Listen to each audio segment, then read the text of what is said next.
What's up, and what's going on, fellow Pantheon streamers? We appreciate every single one of you being here. Sorry for the tardiness. Having a conversation backstage, and it went longer than we thought it was going to go. And it wasn't even like anything crazy. Yeah, sorry, Marcus. Marcus came in like maybe 5-10 minutes ago, so we were having that conversation. But we are here, and we are going to talk some things with you guys. Before we do, how is everybody doing? Chill. How are you? I'm doing pretty okay. I had a misstep in my comic book production, but don't worry, the comic book will be produced and will be bigger than every Marvel and DC comic that you've ever seen. Nice. Corey, how have you been? Good. Tired, but good. Work is kicking my ass, but my boss is out of town, so I get Monday and Friday off. So Nice. I'm excited to sleep tomorrow. Long weekend. Do you get extra hours on Tuesday, Wednesday, and Thursday? Tuesday is my 14-hour shift. Yes. And I will work Wednesday as well. So yeah. This is why I'm happy for you, because if you're gonna ruin my day with working, all right, let me just stay there and do everything. Not every you can do that, but the jobs that allow that, I love it. Yeah, I love it there. So I'm excited. I'm gonna sleep and clean my house. Marcus, how have you been? Doing all right, man. Same old. I'm here. I'm up. Nice. Mm-hmm. All right. How are you, Darius? How are you? Yeah. What's up, Darius? You always skip I'm this. all right. I'm all right. Been better. Tired. Not like this tired. Like I'm just like, you know. If somebody really wanted to compile like a clip of you, like the internet anarchist, of you doing wild stuff, you think they could get you? You think you could make one of those internet archivist videos? I don't think so. No? I don't think I have wild moments online. Not wild like that. Yeah, wild, but you're always talking about some fictional thing, and you're critiquing. Never, anything. You said some wild stuff about your dog. That's the angle, the animal abuse angle. Yeah. Damn. I wouldn't say it's abuse. He respects me. He does. Oh boy. I'm the alpha in the house, and they all know it. They growl. Peter, close your ears. Yeah, right. But yeah, no, I don't think I could make one of those deals. Those deals are crazy, though. Like I said, we were talking about just crazy shit online that YouTubers, streamers, kickers, or whatever the fuck they're all called. I don't know what they all do. Kick streamers, what they all do. It's funny. Some crazy stuff online. Mm-hmm. It ain't always funny. It ain't always too funny.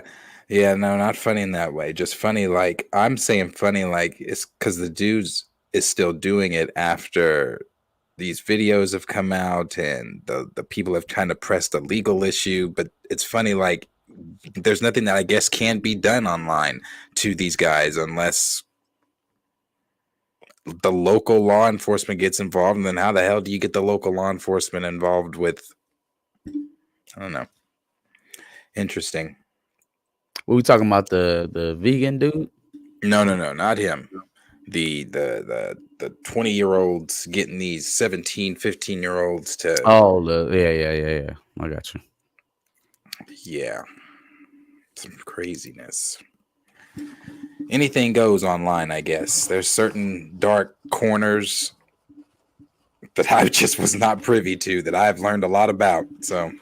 Yeah, I'm not on that side of the internet. I'm not on that side of that world. I think it's underneath us. I think it's the generation behind us that's really popping really off that part of the internet. Olivia really taught me better. That's all I'm gonna say. Like, if you down there, you our age, you probably one of the ones in there picking and choosing. You a predator, you know what I'm saying? You need to get your ass up out of there. You basically, and they're playing with a bunch of kids, anyways. That's all that they're talking to. That's their audience. That's what they fit. They go on there. They do wild stuff on live streams. They pull their guns out on people.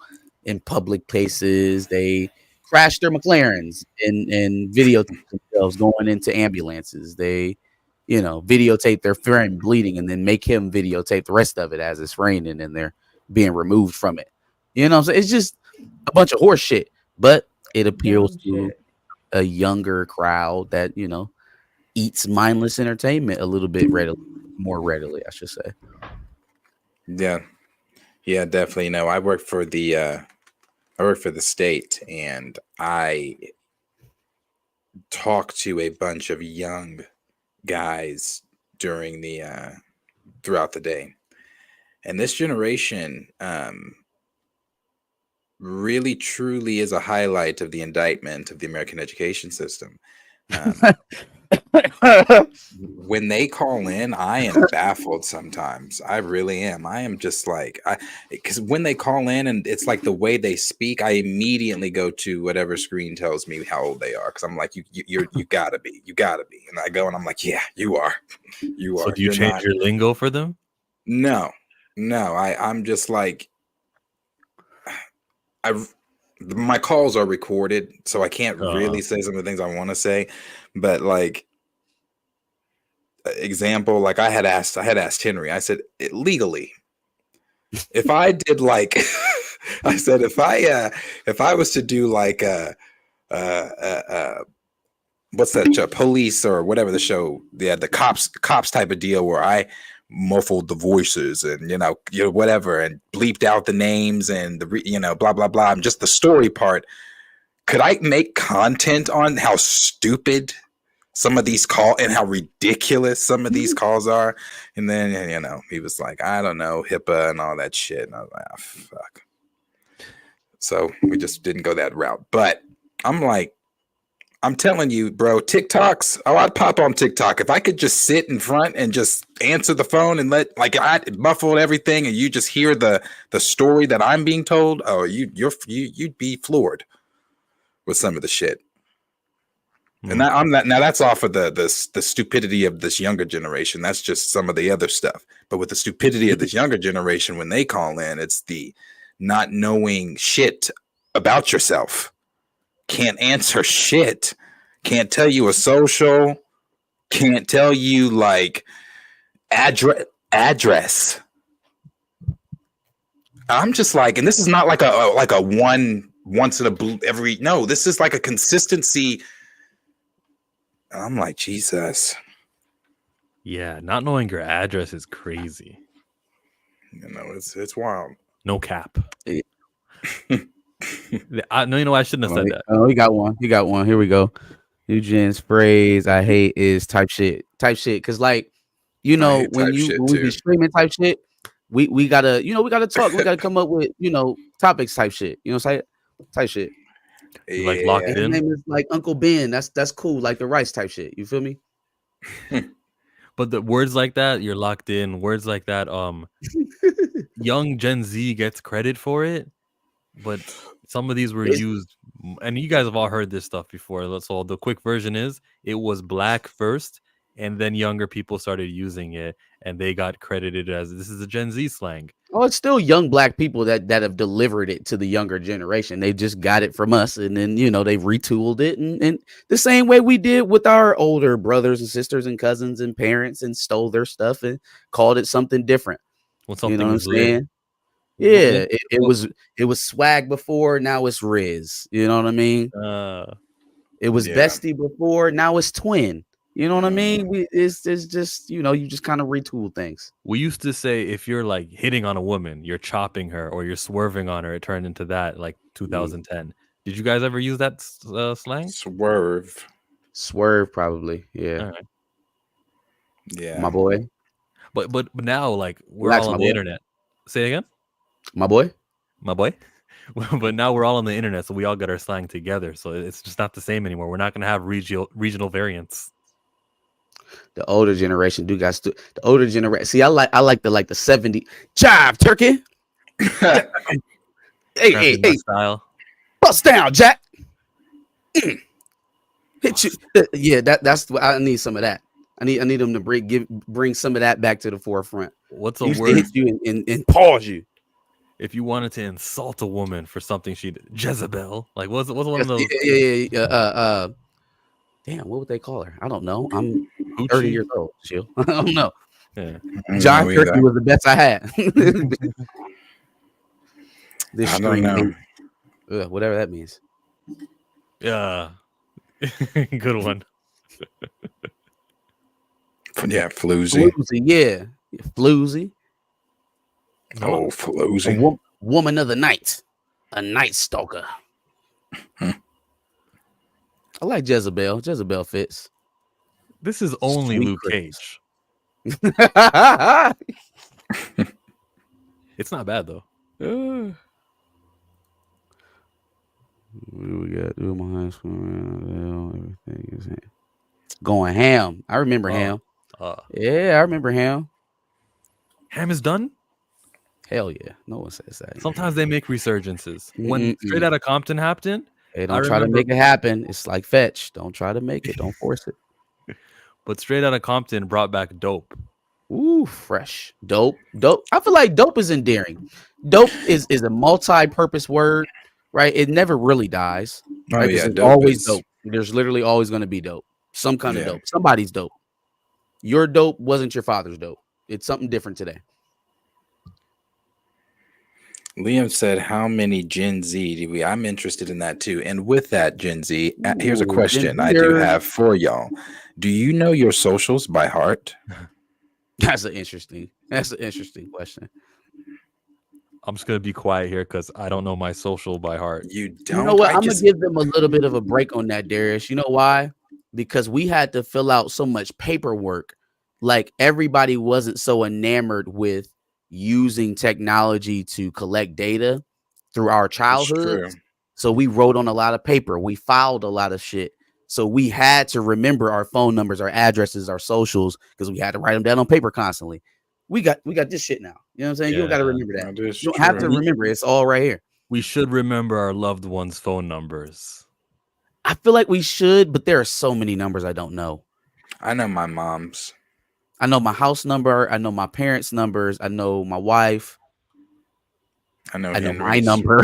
That's Okay, about it. this may be a personal question. You just said you have a house number and you're a young man. Like I thought Nah, everyone was not this house. Like the house I grew up in. Yeah, Understood. for sure. I definitely know my mom's number and my dad's number by heart. And Yeah, like those numbers you keep, but like okay, but hold on, Corey. Have they changed it in the last 5 years? Like, should I be impressed? No, Yeah, no. all right. If they change it, you're like, as soon as they change that, I have to memorize it. You're just like all these other young I kids. mean, yeah. for I still sure. remember my phone number growing up, our house number growing up. Okay, but Darius, do you remember Mike Jones's phone number? Yes, copy our show. No, I remember Soldier Boy. Yes, Kissed me they through the did. phone. I did that shit too. Oh, he did have a 1 7 8 999, and we called it. And you know that shit really was that nigga's number. Why not? I remember we were in middle school blowing that shit up on the bus. We were like, "Oh, what'd he say? 7 8 999." Them was the days. Middle school was fun. I'm still waiting for somebody to give me Mike Jones the area code. I in don't know Houston what was Mike 281. Jones's. What song is that from? 8004. All right, that Hello, Mike Jones about to flow. They used to love to diss me. Now they rush to hug and kiss me. Mike Jones. They all on me. Who? Mike Jones. Who? He wasn't a one-hit wonder, but he was a 1 year wonder. Yeah, but he had some In hits Houston, though. Mike Jones was that guy for some years, man. He was running around with all the slap guys, Slim Thug, Paul Wall, all of them dudes down there. Down south, he was a king down there. Now, nationally, yeah, he probably only had a very short life in the spotlight, but Mike Jones is a king down there. Corey, you remember that song that anything that's wrong, I ain't trying to do, and everything. What was his name? Dude from here blew up. Song was everywhere. No. What was that what was his fucking name? He had like, it was that one song, and when I tell y'all this song was, I guess maybe not everywhere. Let me see. while y'all are figuring that out, if you don't know cursive, how do you sign for things? Yeah, who doesn't know? Yeah, that's the thing. Me, Well, How do you I'm sign sorry. for shit? I don't know cursive. I can So how do you sign sign a my contract? signature. They stopped teaching us cursive after what, third grade? I want to yeah, say third grade. third grade. We Me, didn't go any further Well, than yeah, that. I mean, there's no reason for it in like advanced writing because it's not really practical. But like for the purpose of like signing contracts and shit like that, that's That what I can do. That I can do. I can sign my signature. But like, you want me to me, write you out a paper in my cursive? Oh, brother.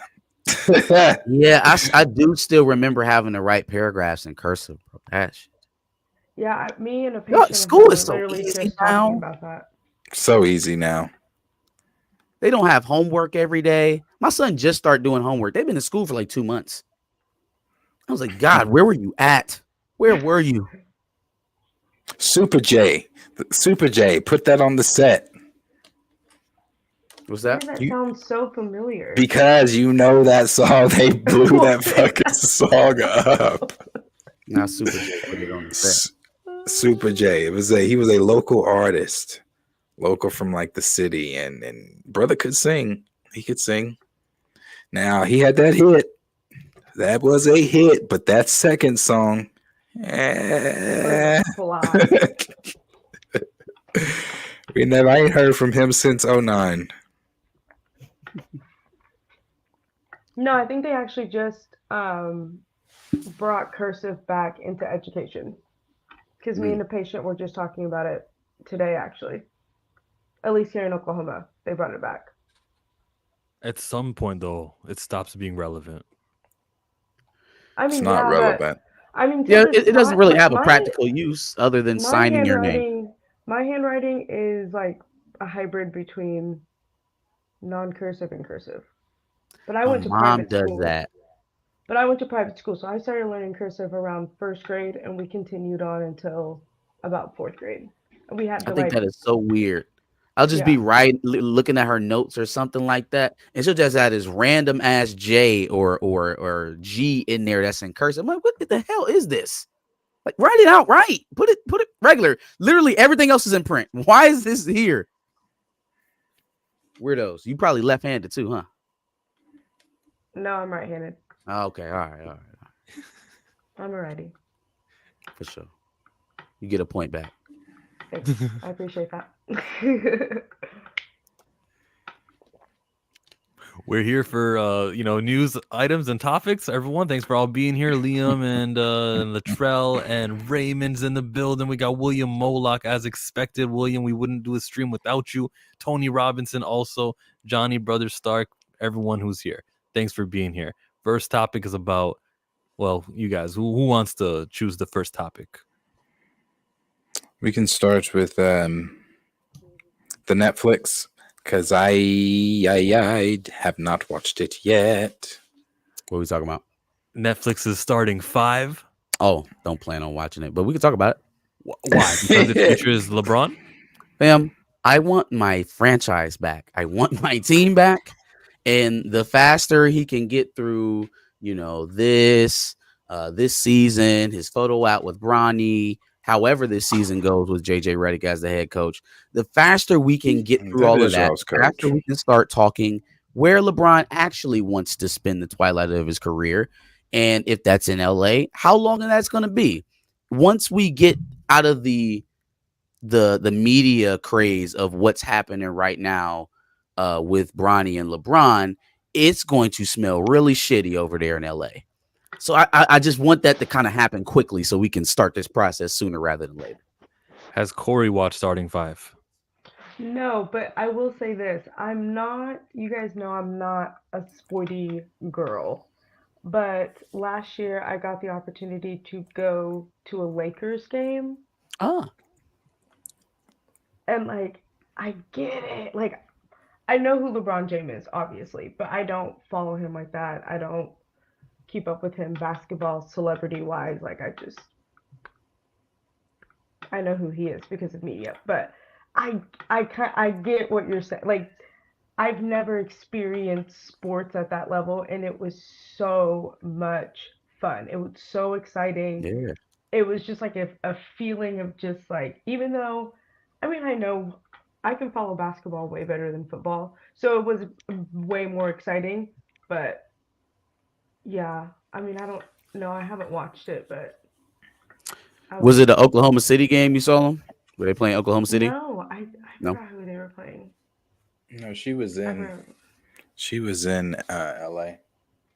Yeah, I was in LA, but I don't know who they were playing. I forgot. That's But I what's went up. all out. I got a cute little Lakers jacket out of it. I mean, I've seen them while LeBron was playing too. I saw them in New Orleans. They were playing the Pelicans. Just like 2 years ago, a year ago, 2 years ago. Marina, that was a pretty cool experience. It was Only cool. due to AAU basketball, I can say I've been in the room with LeBron several times about as far as where T'Challa is for me now. I'm not a LeBron fan, so that shit doesn't get to me with him. But my cousin who played on my team was, and I used to, every time we were in the building, every time, try to get him as close as he could get to LeBron, just so he can maybe get his attention and be like, hey, can I get a picture or something? Bro, we were in Vegas. I tried to get him because we were first of all, we had to wait to get into the gym because the gym was, and it was for Bronny. This was when Bronny played AU. Packed out fucking gym. Packed out. Capacity, couldn't get in. We couldn't get into a fourth quarter, like 2 minutes left, which I didn't care to watch the game anyway. We were just trying to all get in because the boys were like, LeBron's right there. He's right there. Finally get him in. Pushing Aiden toward him out of nowhere. Dude bigger than Braun, and Braun's a big nigga in person. His bodyguard swooped the shit out of Braun. No, swooped Braun, took Braun out the back. I'm talking about this nigga was giant. You wasn't playing with your Darius. You should have announced yourself. That's your fault. I blame you. You are the adult in this situation. You were supposed to announce yourself. Hello, Mr. James. Can my team come over and meet you? You just ran up with a whole bunch of little feisty wares. He was like, hey, get me out of here. Get me out. It was packed. There were so many kids. I was like, bro. Yeah, his bodyguard was huge.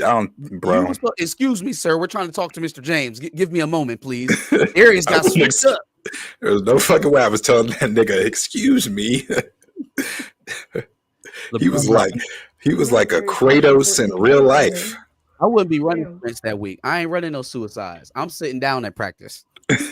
I'm gonna call the security guard for LeBron James since you want me to run. How about that? I'm gonna call LeBron security guard. We ain't running today. Some crazy shit. Big nigga. We learned in the documentary series here that Netflix has the capabilities to kick ass when it comes to bringing sports and presenting it in that way. The turnaround time took a whole season or an off season to get it, but this was fine. LeBron was not the main character. We learned stuff about Domantas Sabonis. His wife was the Lakers girl, and now he's married to her, got a kid and everything. We learned about Jason Tatum felt like the main character, and seeing he and Deuce and Jason Tatum's dad also, they got like a rocky relationship. And they're never in the same scene with Jason Tatum's mom, so something happened. But they were both there on draft day. We got and they dug into the Jaylen Brown Jason Tatum thing when they got to the final episode because he does end the series. Yeah, and they talk about how they love each other. What else we have? The other players, like Anthony Edwards, amazing man. That guy's so fun listening to him talk. And at the very ending, spoilers. He's talking about, I got to do something better for my body. I got to eat more healthy. And they just played a montage throughout all 10 episodes when we would see him munching on Cheetos or pizza or something. And it's like, yeah, I guess we did see that during the whole thing as it played out. And he became a father. And that possibly may have took in time and energy away from him during that series. And his words to Kyrie Irving about how he said something and it motivated Kyrie, and he was really tired when he was guarding Kyrie. They gave us a lot of insight you wouldn't have thought you could get, and that's the openness that I love from the sports, from the presentation of Netflix. Now they're getting wrestling. I'm a huge wrestling fan. In January, the WWE is putting Monday Night Raw there. That ability of storytelling and the backstage stuff, I need them to follow 5 wrestlers and do the same thing. That'd be dope. I think that they have a wider capacity to add some auxiliary content to WWE and actually make it pop.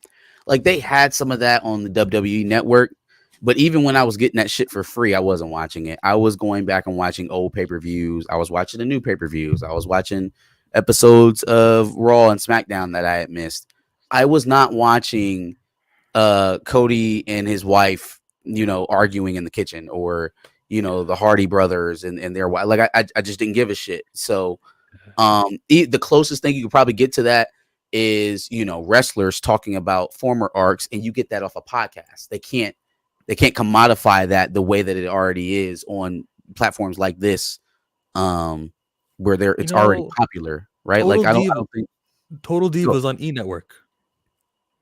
Okay, but I'm saying like the WWE network stuff, they don't have the capacity to kind of like hone in on that market because it's already being done. You got a million wrestlers talking about stuff that they used to do during wrestling. Rikishi, you got who else? Booker T, Undertaker's got one coming up. Yeah, you know what I'm saying? Like they got a lot. And they give good insight. You don't know about Undertaker's podcast interview with Trump coming out? Oh my God, why? No. Yeah, no. Orange is the New Black. No, really? No. I love Undertaker. Super Republican. Don't do it. I mean, okay. Well, I'm gonna try to put that way back in my brain with Tom Brady. Anyways, I think this is it's a good partnership. I think it'll do well. I think we will see things from Netflix that kind of go the way of Starting Five, right? Following wrestlers' personal view. However that comes, I think it'll be more successful on Netflix than it was on WWE Network. Mm-hmm. I wouldn't say this is Netflix's first time doing this, though. Yeah, they did Last the Dream Chance Team thing. U. Well, and Last Chance U. Yep.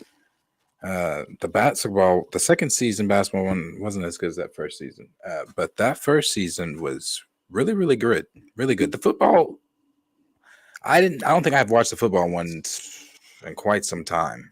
But that's what kicked it off. That was crap. Yeah, it was the football that kicked it off. But that first season of the basketball one was great. I really like that. As a non-NFL or non-football fan, I love the production when I watch football games, which is like a playoff game here or a Super Bowl. It's so amazing.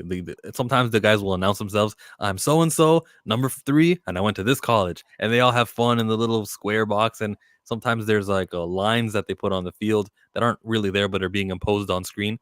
It's amazing. I just want to give football their credit. And they got Jay-Z. They signed him for Rock Nation. The partnership is going to continue for another 5 years of selecting who the halftime show is going to be. Will Taylor Swift finally get her chance or no? Please no. She's worthy. I mean, she's going to get it eventually. We know. Just, keep kicking that can down the road. Why not? Yeah, right now would be too much. Too much. Oh no, she's definitely not in position to do it right. No. We got other things to get to. But like in the next couple of years, if Travis is still in the NFL, I think she will be at the top of the list. So just let this whole Drake, Jay-Z, Kendrick thing play out, and we'll circle back around. She passed Rihanna as the wealthiest musician. Yeah, but she's still a working musician. Yeah, Rihanna's that's impressive. Damn near retired, taking care. That's what I said. When I heard that same thing, I said the same. I was like, "Bruh, we talking she had to Rihanna work really hard. Dropped the album in 10 years." Yeah, I was gonna say she's been off for a grip. And worse, and I don't want to say we're. Every time she posts on Instagram, I'm surprised I haven't been blocked. Every time she posts on Instagram, I comment under album ? Because what are you posting not about? Coming, Darius, let it go. Hey, I already let it go. You need to let it go. I can't. Not happening. I needed some new Rihanna. Man, that last album was just. I think 2 albums we need to give that up last on album forever. Was so good because she knew she wasn't going to make another album ever again. Yeah, there's 2 albums you need to stop waiting on forever. It's the Rihanna album, and it's whatever follow-up was ever going to come from Cardi B. It's never coming, so just stop asking for it. It's not coming out. They're not dropping. Okay, they'll feature. They'll pop on other people's tracks from time to time. They are not making another album. Stop asking them. Chris Brown, could she do a feature with Chris Brown? Has that come to an end? Woo. Who, I mean, I Rihanna? would love to see it. I would like to see it. I think they would make some good music together. I'm all for redemption, and man, when that happened, Man, go ahead. I was down on Chris Brown, but like as I aged and I understood what you do when you're furious or like your actions right at the moment you're upset. I'm very forgiving now to people who make those impulse reactions, but it still was foul. But I don't know. I know she's on good terms with him, but would they make music together? And what was the message that would send? So I don't know if she should. I don't know. I think that like I said, when it happened, of course, wrong, condemn him. He was a lot younger than her. That's not an excuse. Wrong, condemn him, all that stuff. But I think for everyone still trying to condemn Chris Brown, like even people trying to use the pictures of him and Karuchi, that Karuchi has come out and said that those pictures that on like there's follow-up pictures of that same one picture that people use of his hands around her neck. There's follow-up pictures in that same moment of them laughing moments later. Like Chris is not this monster, I don't think, that people try to make him out to be. Yeah, I think it's doing the most, like, still trying to crusade him for something that happened years ago, especially since they're on good terms, especially since they both moved past it. There's no one else that's came out and said, oh my God, he hit me, and oh my God, but like. And he's apologized numerous times. Right. What's up next, guys? We into Netflix. We're not going to get into the petition in South Africa to get Chris Brown off of from performing. No. Okay. From performing in South Africa? That's the thing. I'm not that hard. Fuck South Africa. Wait, well, hold on. What part of South Africa are we talking about here? We're I guess that's kind of hard to. Does it matter? Like some cities are more. Well, it used to be an apartheid state, so yeah, I would assume that there's areas where it's still heavily segregated. Yeah. What class in South Africa, I guess is what I'm asking, is asking for him not to be there? It's in Johannesburg. Is it the actual South Africans or the, They're called Women for Change. We talking about Elon's people or the actual South Africans? Next topic.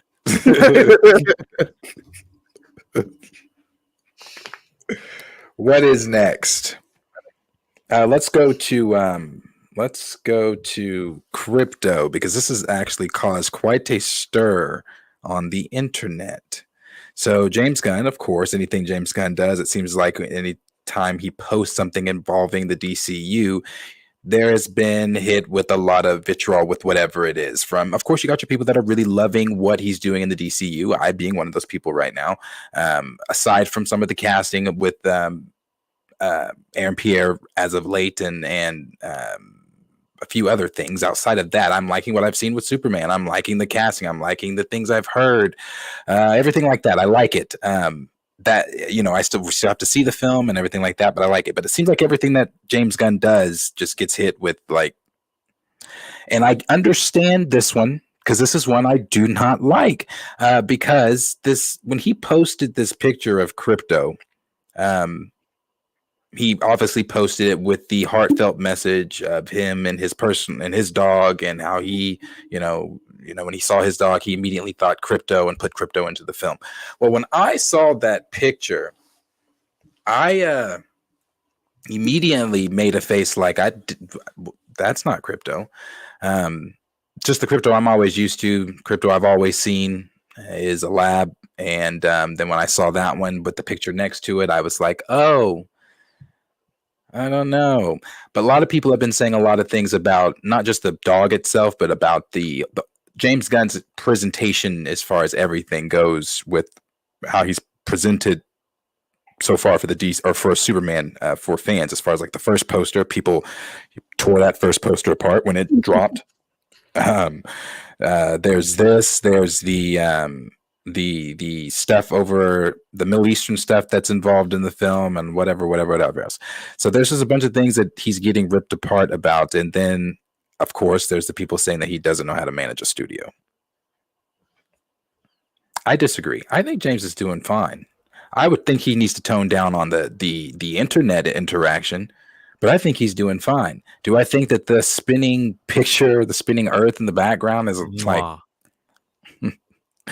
I don't call it moi, but I it's not a bad picture. I really like the picture too, aside from the little scrawny dog. I think people are going to continue to be hyperbolic until some good movies come out. Like until some good stuff starts to come out of DC consistently, this is what you're going to get. People are going to comb through every update from DC with a fine-tooth comb. So yeah, we're talking about scruffy Krypto. We're going to talk about even though people are positive about what's going on with Superman Legacy, we still had the initial shots of what the eye suit looked like with Corn Sweat. I still wasn't in love with what we saw from a actual practical shot of him in the suit. It wasn't great to me, but there are people who have different opinions on that. Same thing with Guy Gardner, the Lantern that's going to be in that movie. Not in love with the costumes. Yeah, no. Maybe it looks different in the film when it actually gets going. But right now, it's very, very nitpicky, and it's going to be that way until he makes us forget about all the nitpicky stuff and just gives us a good film.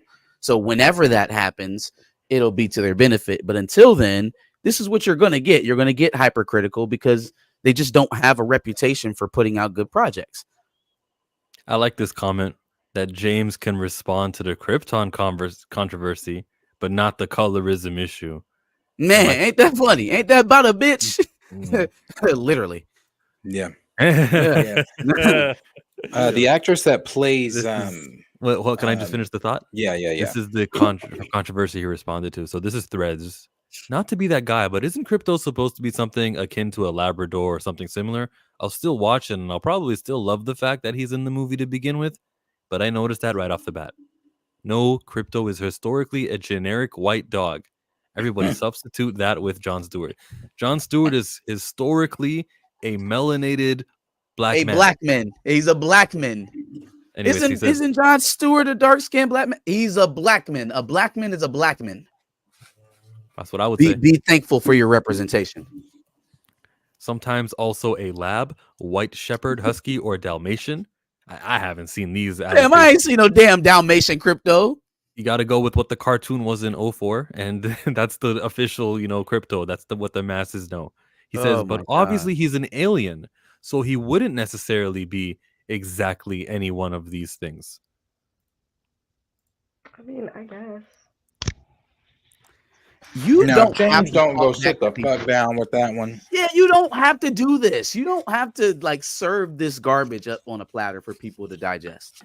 Bro, I have been saying this. It's really just engagement bait. That has been my biggest pet peeve with James since he has taken over as president, is his interaction, how he feels like he has to answer every damn thing. I'm like, James, don't you got some movies to make? What the fuck are you doing on Twitter? I don't think more has ever ridden on a single film than what rides on Superman. And some of you may disagree with me. I agree.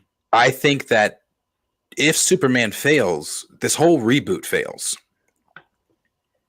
We got a lot on Superman, right? That's what I was saying. A lot hinges on this damn movie. I mean, it makes sense. And Joker's not doing it, man. Maybe, and I feel like the Krypto thing too was kind of to deter from some of the Joker conversation. Hey, here's Krypto, cute little dog. This is what we're doing at DC right now. Now the actress that plays, what's her name? Hot girl. Shayir, is it Shayir that she's playing or a different one? She says that that's not their costumes. That's not their good. Yo, good. Corey sneezed and Corey unmuted to sneeze. I didn't mean to. I was trying to mute. I'm sorry. Unmute. I was like, oh fuck. Okay, wait. Hold it. You thought no one would notice what we did. No, but good, Darius. I hope it's not, because that wasn't inspiring. It just no. I hope that's like maybe who's a reality bender in DC. Maybe they ran into somebody. Fuck, I don't know. I don't know enough DC villains. Give me somebody. Who could they run into that could like warp reality for a second? who's that British guy that Superman fought? He fought like 4 British dudes. British. No, I don't know. Couldn't tell you. I don't know. Somebody, and I don't know. So then, what the hell is that? What is it? Brother What Stark. was it? What did we see? And what? Him. Whatever that is, Mr. McSphinx. It almost looks like a typo. I was like, Manchester Ooh, Black. The Manchester anti-monitor. Yeah. Latrell saw the same cartoon movie that I saw from 15 years ago. nice.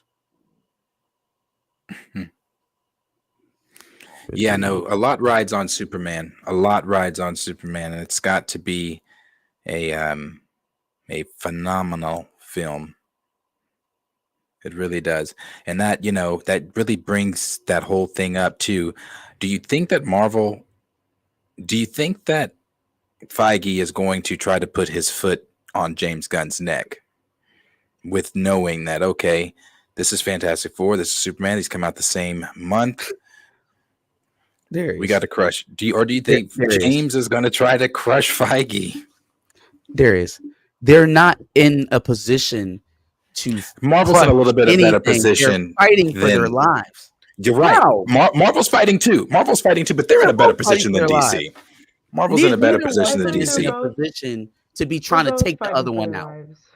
They both fighting for their lives in different ways. Well, okay. Let me just say this. Your focus should not be on trying to kneecap DC if you're Kevin Feige.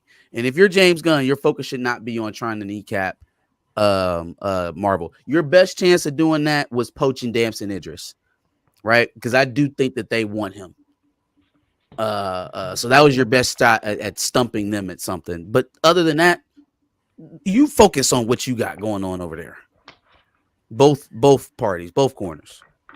Maybe. Y'all got a lot to work out. They do, for sure. Separate. They do, for sure. I think that, like I said, I think Marvel's in a bit of a better position than DC, just especially coming off the hills. As far as fan reception, coming off the hills of Deadpool and Wolverine, they have the fandom more on their side than DC does. How long you think that lasts, though? Because I think everybody takes that as the nostalgia bomb that it was. So how long do they get to ride that wave? Because they're not going to follow up on it. Well, not long at all. I forget. I always forget that those two come out. When I'm thinking Marvel now, I think about projects I give a fuck about, and Fantastic Four is just next for me that I actually care about. So I forget about Brave New World and the Thunderbolts. Yeah, we're gonna have some stinkers before we even get to Fantastic Four. The same problem that James Gunn is having right now, because he's really, really confident and excited about Superman, but shit. Got Joker. Shit. It was something else before Joker, right? Is it Creature Commandos? Creature Commandos. Well, that's his though, so should be good, right? That should be. Yeah. No one's watching that. Peacemaker season 2. I think it will be. People will watch that. Yeah, people will watch that. He doesn't do Invincible, right? No. What about Penguin? That's not. It's DC, but it's Matt Reeves. Yeah. But it's good though. So it's not the same problem. Really good. I haven't watched it, but a lot of people said that it's pretty good from what they watch. Okay, here's a question. Does Gunn, because he really doesn't have the trust of the audience right now, and the stuff they're continuing to put out is falling short, does he ultimately wilt to Matt Reeves' direction and lean into that because that's what's working at the moment?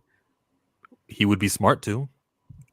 I mean, now we got to work on Reeves too, because we have to convince him that the comic book stuff about comic books is also cool, because he's just very into the I don't want comic book characters. Yeah, I don't want comic book characters to be comic-y. Like, they need some of that. I'm hoping whatever happens at the end of this this fight with Oz, the Falcons, and the Maronis leaves Oz scarred in some way, with his hands or something. because otherwise it's just this normal gangster guy, and it's just going to take me out of it. I think that's where he's going. I think he's just a normal gangster guy. I don't think we're going to get the typical. Got to do the hands thing. You got to do something. I would love that. You got to I would love that. Somehow. I already don't like the fact that his name is Oz, but yeah, but I liked the Batman film. It worked with the Riddler, but I don't know that you can do that with every. You can't do that with every Batman villain. The whole.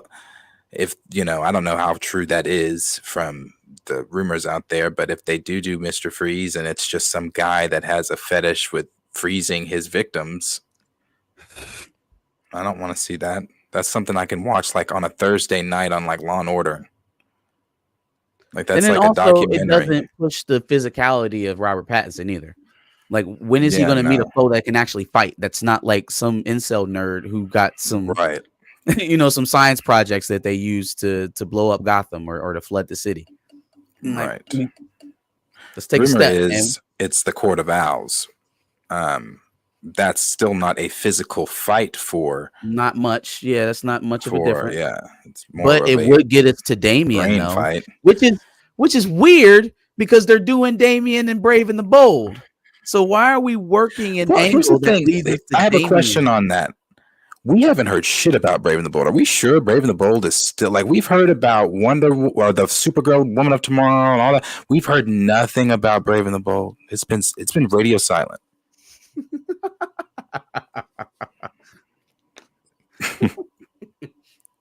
It's literally the opposite of her character. He might be bending to Reeves because we haven't heard anything about Brave and the Bold. That's supposed to be the next big film after Superman, is it not? Yeah. What should we have heard? Who the new Batman is? They got a Batman movie to sell you guys. Why would they tell you who's next when the Matt Reeves or Robert Pattinson version is still active? Because the Robert Pattinson version is going to be active when Brave and the Bold takes production regardless. They're doing 2 more films after this. Wait, yeah, they got to be at least in pre-production for the second one by now, right? Who's going to be the Batman and guns? That's the thing. We don't know anything about it. We don't know who Damian is. We don't know who the Batman is. We don't know do we know who's writing? Do we know who's? I don't think we know anything about Batman yet. That's disappointing. He's my favorite. And yet they're already working, like Darius said, on the next 2 Reeves Batmans. So yeah, like he said, are they wilting? Is he already chucking? He might be bending the knee. It sounds like he's got to wait for the performance of the new Robert Pattinson Batman and go, they like it. All right, we will canonize you. You're part of the DCU. But then he has to run that by Reeves. And Reeves has already explicitly said, no, really? I don't want to do that. Okay, that's been his whole thing from the beginning. I mean, that's why they have the Elseworld shit. Take it from him. They'll do that. I don't think he has a problem doing that either. They'll let him make 2 successful films. Let him make the decision on whether or not he wants to come on for the 3rd or walk. He walks, they'll hire another director, and then they will somehow seam him into the main DCU line.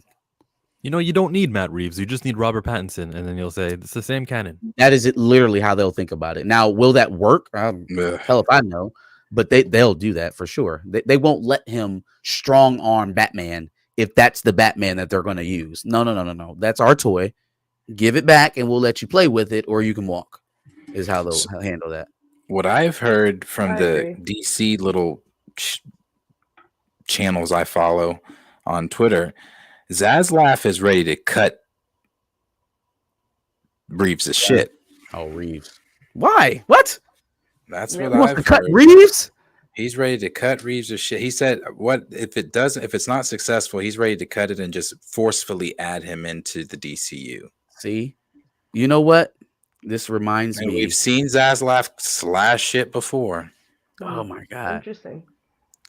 Come with me down this rabbit hole real fast, right? So we had an Elon Musk video earlier this week, talking shit about Elon Musk and his robot unveiling or whatever. So we got a bunch of Elon fans, jumping in the oh, you stupid guys, you don't have as much money as Elon, blah yada yada.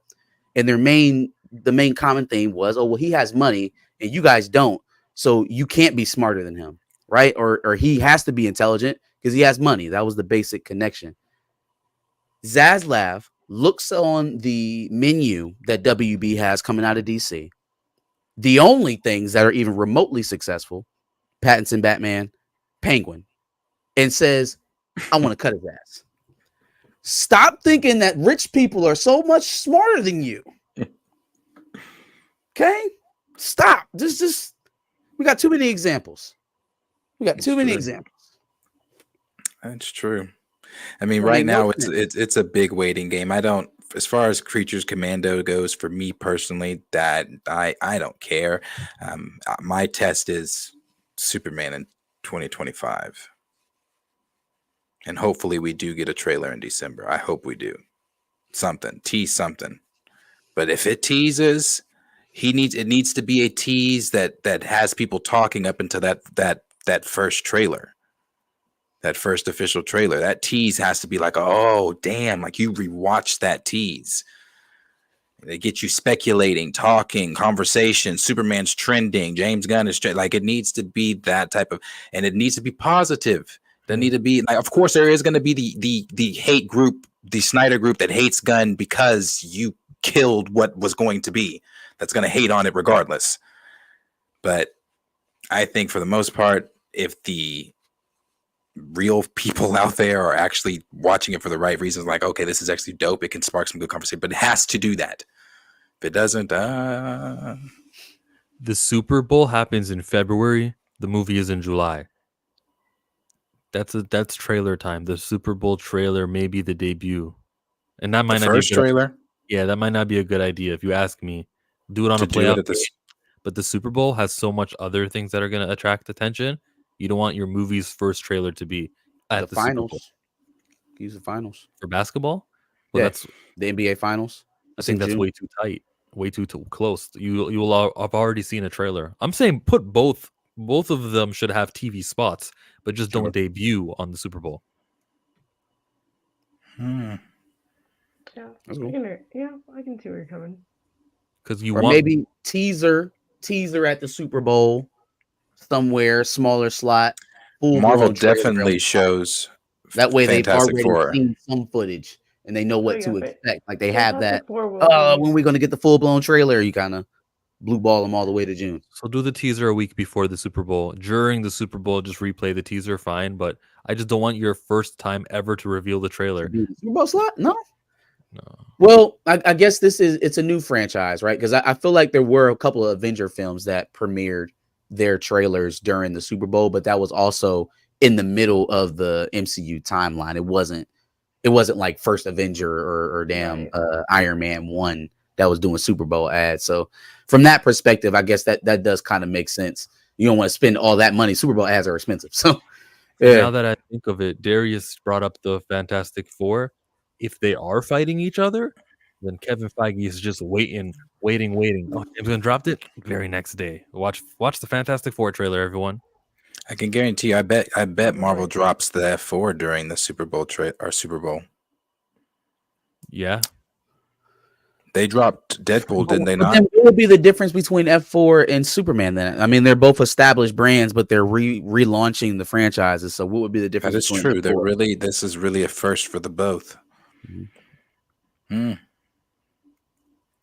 don't know. I think that Marvel just has more of a been there, done that Super Bowl presence. You know, Sure. Deadpool, Wolverine did it. What was the one before? Didn't the Quantum Mania? Yeah, Quantum Mania even dropped at the Super Bowl, didn't it? Yeah. February. Yeah, February. Yeah. Yeah, they wanted Quantum. Yeah, so I think that. Or did the film release in February? The film released in February. Okay, that's the film released in February. I always thought they showed a trailer. Did they? They maybe did. I don't know. Maybe some footage or something. The trailer was probably out by then, though. Yeah, but I think they probably do. Shout out to William. He got me. Blade is going to get announced at the Super Bowl.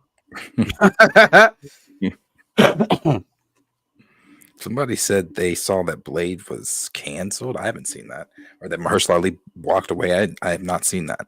I seen the dude. It's not Tyler James. What's the dude that did The Harder They Fall? The director. Something else. Jordan James, something like that. Stephen James. Stephen James. Said that he wasn't in the running to do Blade, and I was a little disheartened by that, man. I thought that was going to be a good pairing, to be honest. Thought that was going to be a pretty good match. James Samuel. Yeah, James Samuel. I don't think I got that right. James Samuel. I was just looking that up because I was like, I don't think I got that right. That's what he gets for naming himself James with the E. Yeah, no, I don't know. Like I said, I got Blade's not coming out. I have no insider knowledge, or there's nothing official from Marvel. This plainest day, it's not coming out. GTA 6 will be out before Blade. Hell, the new Red Dead Redemption to be out before Blade comes out. They'll cast a new Batman. Yeah. Yep. Spider-Man 4? Yeah, let's move to Spider-Man. So, with Spider-Man, okay. Tom Holland sat down, and there is a video for this. I can't play it because I'm on here, and I can't. I got it. There was a great tweet that a guy he compiled both of the scenes we were going to talk about. Yes. So, Tom, obviously, Spider-Man 4 has been one of the main topics moving toward Avengers 5 and 6. It's not just about what the plot of the film is going to be and about the villains surrounding the film, but just about also Tom's importance as Spider-Man and Avengers, and his importance as Spider-Man connecting to Dr. Doom. He is going to seemingly be the anchor being of 616 and is going to play a larger role moving forward. It's even been discussed that Tom has even signed on for 3 more Spider-Man films after the next 2 appearances that he contractually has now to be Spider-Man. So I guess he's doing even more as Spider-Man. So Tom is kind of in this thing. And like I said, he even says in this video that he knew about RDJ way before any of us knew. And of course, he said he's been having conversations with RDJ. And when I heard him say that, for me, I'm not keen on the whole Dr. Doom Spider-Man deal because, it takes away from him and Reed, but it does make sense for the MCU. And we do know that the MCU is going to do their own version of whatever it is they want to do. It's not going to be, the comic version of whatever. So they're going to do their version. And when I heard him say that, I was like, oh, that's kind of exciting because that means that they've probably discussed in what ways, like just the acting around that, just when we do see them interact on screen and he is like, oh shit, you look like my dad. That's going to be some really good acting. You may not like the whole idea of pinning Doom against Spider-Man like that and making that his, but I think that you take Tom and the connection that he already has with RDJ. That's going to be some good acting. I think that's going to be definitely top tier, but how they get there and like how it plays itself out, I'm just like, okay. Yeah, you still got to convince me that RTJ can beat Doom also. Yeah, so that part. I'm just worried about the entire arc becoming about the reconciliation between Peter and Dr. Doom Stark. Like we already were on a path away from the classic Reed Dr. Doom relationship, right? The kind of friendly rivalry that turns into 2 epic foes, right? We're not getting that because they don't even know who that guy is. Like they have no idea who Dr. Doom is, apparently. So now we're replacing the epic foe for Dr. Doom twice over, because I guess we don't have a T'Challa yet. And we're giving it to Spider-Man because the guy who's playing Doom looks like Tony Stark, but we're not supposed to acknowledge it. It sounds crazy, but in my theory, Robert Downey is back. He will play Iron Man, and this was just a way to get him on scene or like on the set every day without anyone asking, why is Robert Downey there? That must mean Iron Man's back. They didn't want to ruin the surprise. He is playing Iron Man, everyone. It could also be a thing of like that universe's Iron Man took on the persona of Doctor Doom. So like they're just kind of like one and the same. I guess I can get, but then like we are really mutating the Doom character at that point. And like it's just like you can make it work, but by the point that you've made it work, you have mutilated the Doom character. Like he can't be from Latveria anymore. The witchcraft stuff doesn't really play because he's a scientist. Like those two are adverse to each other. Yeah. So like it's weird. It's weird. I mean, obviously nothing is official from Marvel Studios, but he is going to. He's not in. Matt Shackman didn't really, obviously can't comment on it. He's not in the film like that. He's not a main character in the film, but Victor is from their universe.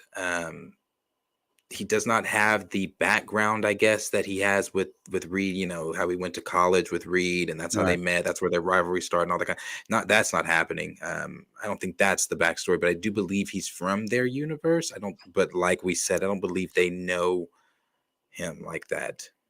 It's just, it seems like they're replacing his arch nemesis with Spider-Man. And I don't because what that tells me now is that we should really expect a subdue arc for everything coming out of the first family. Like, what are they going to be doing with Franklin Richards?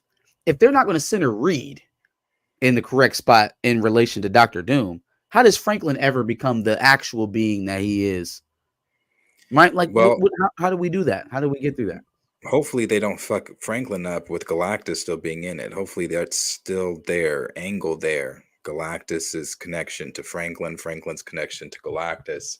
I could see them going a route of Baby Yoda with Franklin, like leaving him a baby, leaving him and Valeria babies, and him still having the power and it playing a major role in whatever conflict they have versus Galactus. Like he like claps his hands and shit and Galactus disappears or something like that. Like I could see them doing some corny shit like that. Because how do you go to the kid who aged himself up to a grown man, came back and explained the secrets of the universe to his parents? Like it's just if Reed Richards isn't going to be that guy, how do we get there for his infant child? From what and again, obviously, everything we're talking about, nothing is official from Marvel. I always want to make sure I say that too, because there are people in there like, oh, you got to nothing's official from Marvel. We're just having the conversation. If we are to believe these scoopers and stuff like that, it's Reed is still going to have conflict with Doom, but it's not. I get what you're saying is completely valid, because I have those same questions. Like, how do we get to any of those story arcs? How do we get to that? Reed is they're still going to have conflict. They're going to I don't even want to pull up what my time said. They're going to have conflict, but it's not going to be obviously so you don't get to that. I guess I don't know. I don't know, but and this is probably why RDJ is this Doom for these two movies and done. For Spider-Man, you better hope. You better hope.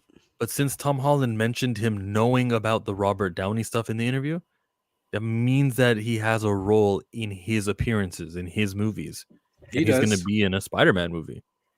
Rumored wise, I said that like we just know. Rumored wise, he's supposed to be in Fantastic Four. He's supposed to make an appearance in Spider-Man, and Doomsday. I think those, and Doomsday, For Tom Holland to reveal that though, like, and he's got the reputation for loose lips. He shouldn't have said some of the stuff he said in the interview. I loved the part where he talks about his 6-picture deal, and now he's got leverage to say no. Love that. Yeah. Can I play it, or do you feel like you'll be? No. Go ahead and play it. You'll be struck. No. We can definitely play it. Wrong button. Here we go. When I signed my contract for Spider-Man 1, I signed a 6-picture deal. I was 18 years old. I was more excited than I'd ever been about anything ever. And for the last 10 years, I have been at the beck and call of Marvel and Sony. and proudly so. It's been the best experience of my life. There. Let's pause it there because I got a lot to say. That is the problem with Marvel. They could have gotten this teenager for not a 6-picture deal. Like, he's happy to be on their beck and call for 10 years, but he could have gotten an 8-picture deal, happy to be at their beck and call. They could have done a 10-picture deal. But this period that they have Tom Holland telling them no is brought upon them. They knew this is Spider-Man. This isn't like a little character here. This was Spider-Man. You know you were always going to make Spider-Man movies. Why would you allow a contract to end after 6 pictures? Crazy. Oh, somebody else go. So I've been talking a lot. We like hearing you talk, Marcus. Because he's playing Romeo in stage play right now. Yeah, I was about to say that the bowl cut is a little nuts. But I think there's risk on both sides for that, right? Like, you would like, from a fan perspective, we would like it to be that way because we don't have to deal with, annoying contract negotiations in middle of story arcs that we're enjoying and stuff like that. So from a fan perspective, it feels like that's the correct way to go. Mm-hmm. From the company side, you're taking the risk that this guy won't diminish in value along that entire decade. A decade's a long time, right? You got an option. You got to opt out. If he's not performing the way you want, it doesn't mean you got to do movie 7 and 8 and 9. Sure, but even opt-outs come with payouts for those years that you're not going to be incurring those services. Otherwise, I wouldn't sign it if I'm the talent. No, right? He's a teenager. He is willing to sign it. He's a teenager who was happy to be at their beck and call for 10 years. He was willing.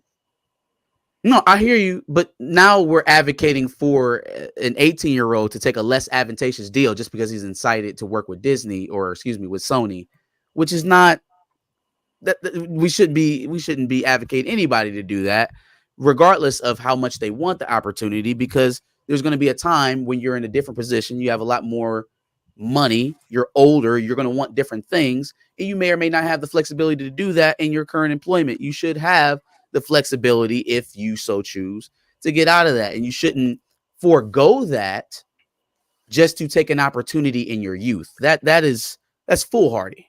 Playing Spider-Man ups your profile. Then you can go to every other studio in between your Spider-Man films and say, hey, you want me to play this? Boom, let's negotiate. So what happens if Tom Holland was Did Andrew he not Garfield? somewhat do that, though? And has that not been successful for Tom? I mean, he took the 6, right? Which is still that's an extended deal. That's no, we're not talking about that. We're talking about the other. I feel like the 6 is a pretty long deal. But I'm talking about the stuff outside of Marvel. Anything he's done outside of Marvel has not been successful for him. Doesn't matter. He got paid for Strange World. He got paid for Nathan Drake, Uncharted. mm-hmm. He got paid for the thing he did with the Russos, the Cherry movie. Now he's in a position, right? Because it sounds like he's re-upping over that 6-year deal. He took a sabbatical to go see what the market dictated he got. He got a couple paydays. You're right. Obviously, those paydays are not continuing because he's circling back around to square one at Marvel for another 3, 4, 5 picture deal or whatever it may end up being. So he knows where his bread is buttered. And so from his perspective, if I'd have taken the 10-year deal at whatever value they set back in 2018 or whenever it is that they cast him, I'm taking the risk that my value isn't going to grow exponentially over that 10 and I end up underpaid. What risk? You're playing Spider-Man and millions are going to know you. Bam, Magic Johnson took a 10-year deal for what was it, $5 million or something like that. And by the time he had already won 2 championships with the Lakers, he was getting caught by reserves because his contract had diminished. And now you don't see anybody on a 10-year deal in the NBA anymore. Hardly ever happens. Never happens anymore, actually, because the value of your contract will change year over year. So you will take 3 years of that contract and you will be severely underpaid before you even lived out half of it. So that's the risk you take with extending those long deals. And then the studio, if you don't pan out, we earmark this money for you. And if your lawyer is worth anything, he's going to make sure, regardless of whether or not we continue in that 10 years, you're going to get a cut. So there is a termination of the contract fee or a buyout of some sort. It happens in NFL coaching contracts or NBA coaching contracts, right? Like the buyout. They're not just going to walk away from him and say, okay, we're done. The other 5 years are ours. You go walk off now. That's not how that's going to work. So they're both taking a risk with those extended deals. I don't want to disagree again, but I disagree again. But it's cool. I'm now at a juncture where I can say no. Mm. And now that I've been afforded that power, I How'd you get that power, Tom? struggling Great responsibility. to figure out what is the right thing to do. It's meant I've had to put my foot down in certain instances, which I haven't been allowed to do in the past. And I think the learning curve that I'm on right now is dealing with that new sense of power, making sure that I don't abuse it, but making sure that I do the best thing for me rather than for the studio. Mm. And really the best thing for the character. I don't want to make another movie for the sake of making it. I hadn't watched The this. Very studio wants interesting. you to make another Spider-Man. Oh, yeah. I hadn't watched How do this. you get this level of power without having the power to negotiate? If you don't have the power to negotiate, you can't put your foot down on shit. You're right. There's no finger wagging. So if I'm locked into a 10-year deal, I can't negotiate anything. Until year 10. Right. Right. Until year 10. Until you're 10. And 6 is, I feel like 6 is already risky. I mean, he ate it, right? And he's saying He did. in that He did. 6 year, that 6-picture deal, I gave them and I was there at their beck and call. I was there at every opportunity whenever they needed me, right? Dropped everything else. For this next 5 or 6, I'm going to do what I want to do, and they're going to acquiesce to me. I feel like that's fair. I also feel like that's fair because we have to think about everything that Tom Holland has been through as Spider-Man, as his time as Spider-Man. Oh, let's not, make it seem like it wasn't a time that we were not going to have Spider-Man in the MCU. Sony and Marvel were not playing fun together. And just because of that, even after that, there were other times that Amy Pascal and Sony were threatening to take Spider-Man. So he had to negotiate for Kevin Feige and everybody else to keep Spider-Man in. He's been through a lot of Spider-Man. I feel like too, as 6 years is a long time. It's enough time. He's now at a point in time, like he said, where he can put his foot down and say, I'm not doing that shit, Amy. I'm not doing that. So or stuff bravo specifically about the character, right? Like I like that he said that. Like it's not just me, I want to take a vacation during shooting. Like, no, it's like if I feel like we're going in a direction that's deteriorating Peter as a character, I don't want that. Like that's the type of stuff that, Matthew Cox was able to do with Daredevil. Who are some other ones that were able? Obviously, Robert Downey Jr. with Iron Man, Chadwick Boseman, rest in peace, with T'Challa. Right, they were able to exert their influence on those characters at different points in time. You got to be able to bring something to the table when you have demand. So, and I think that they, not just, when I say they, Marvel included, Marvel and Sony, they need this boy. They need him, especially. Now. Yes, well, they needed him. They didn't need him in 2016, but they need him now. Sure. Now, yeah. Because they could have casted anyone in 2016. I'm just trying to say he's not that special. Who, Tom? Tom is special now because we were used to him playing Spider-Man for 6 films. I'm simply, that's not what I'm talking about. I'm not talking about the boy's specialities. I'm talking about him just simply them needing him as far as like, especially with Chad being gone, the plans for, having T'Challa. Yes, they need him as far as that like aspect. So yeah, I think that you throw the kitchen at him. He knows his leverage. Yeah. Yeah, they do. And I want to make another one. Mm-hmm. I want to make they do. but I want to do it for the right reasons. And now, like I said to you earlier, sometimes I miss the day when getting the job was the win. Navigating and figuring out what having that kind of power means and that responsibility. Yeah. And I'm figuring it out. And I'm speaking to people and asking questions. And, I've been speaking to Downey a lot, but it is something that keeps me up at night. And I'm constantly thinking of like, is this the right thing to do? Am I going to do justice to the character? Am I going to do justice to the fans? I definitely don't want to just make a movie for the sake of it, because that's not what Spider-Man represents. I'm so glad he gets it. I mean, he gets it. That's why his movies are good. He takes care of this character. He actually cares about this definitely- character. I can definitely advocate for that for someone who has someone. I have my 4-year-old is obsessed. Like, we have watched every Tom Holland movie. I think the only one he hasn't seen is No Way Home because it's not on Disney Plus. But They need to fix that shit.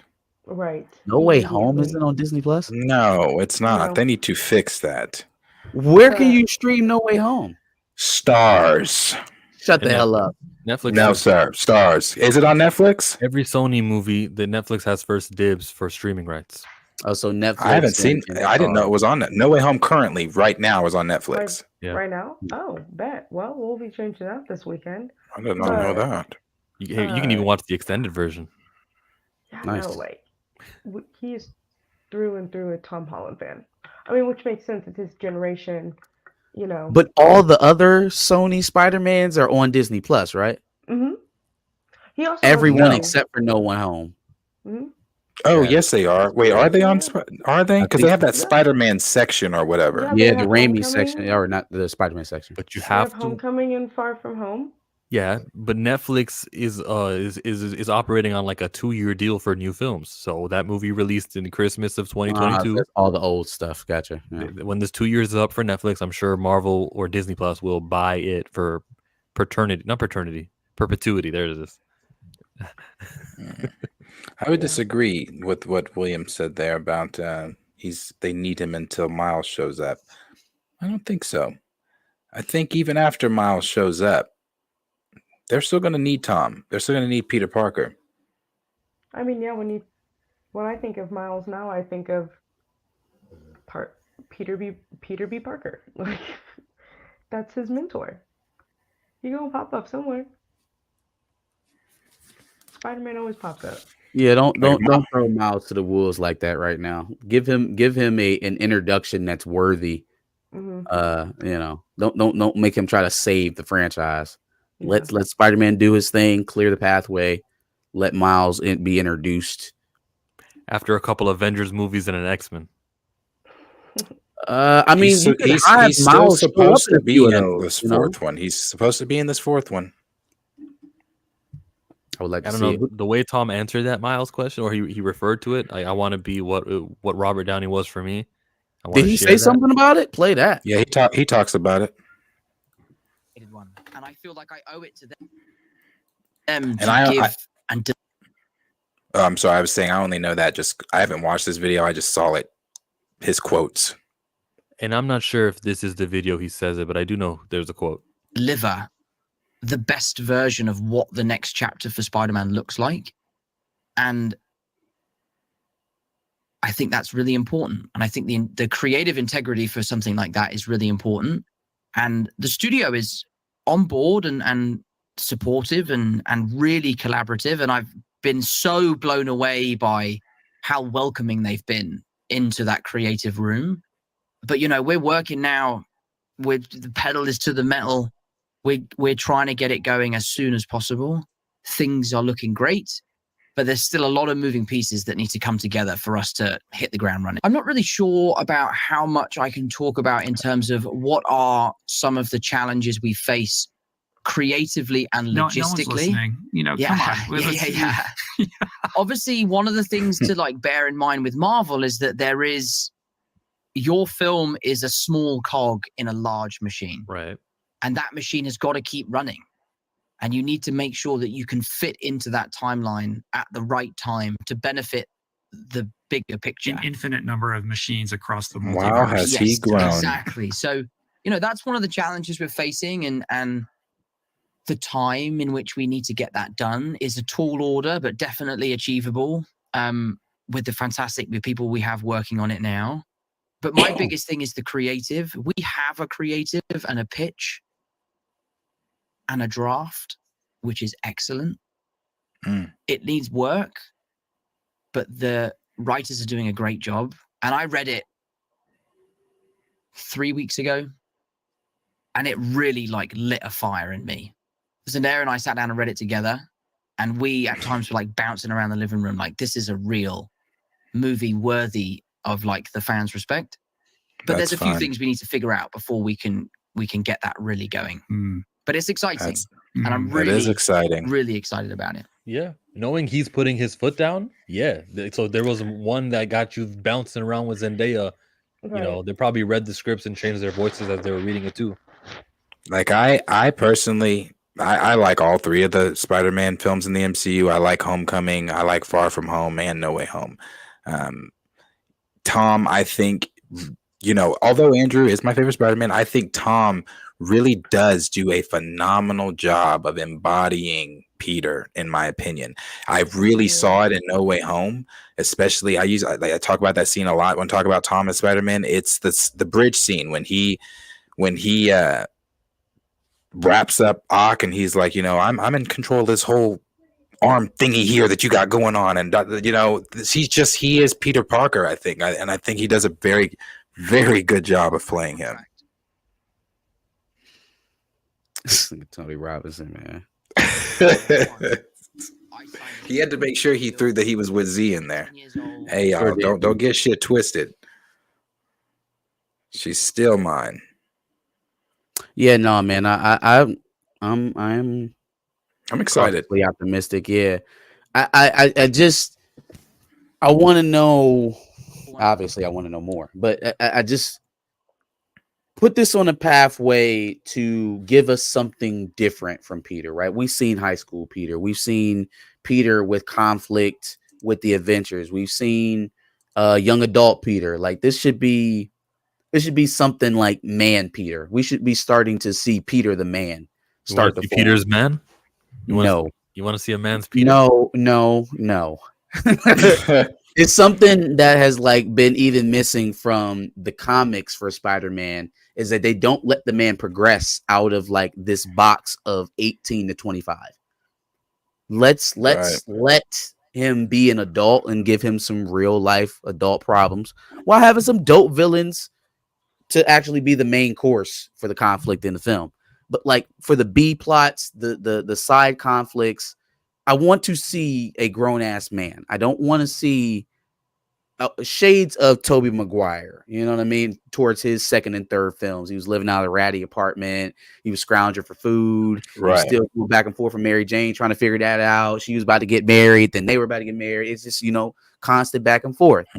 That's adult type stuff. I don't want to see him running around in no more schools. College, yes.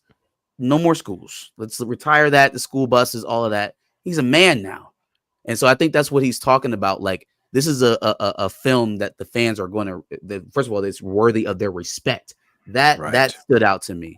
So that tells me that there's a lot of attention to detail. Probably there's something in there that pays homage to your fandom in this film. So I am excited about that part. Just not in love with the whole RDJ connection stuff. That's not, I don't know. And to add to that, what you said when he said, a film that the fans are going to respect. This is also outside of that phase, those phase 4 writers and things like these are new writers. These are people that they've put on that actually care about these projects and things like that. Not only that, Spider-Man is a character. Obviously, they're not going to fumble. They know they can't fumble. So they have to get in here and really jazz this up, especially if this is going to be one of Dr. Doom's first real appearances in the MCU before Doomsday. And with the events of this bleeding into that and everything like that, I'm excited. I really am. But I'm always excited for anything Spider-Man. I'm even excited for the little Friendly Neighborhood cartoon. It doesn't matter. Spider-Man for me. I am a big Spider-Man fan. I think that. Yeah, I don't expect that to do too much. But I mean, like you said, Spider-Man. I know my son don't like it. So okay, just Spider-Man and Spider-Man. Miles Morales is Spider-Man then? Is that what you're guys saying? Who you asking? Both of you said it. You both said Spider-Man is Spider-Man. Does that apply to Miles being Spider-Man, or do you just mean Peter Parker is Spider-Man?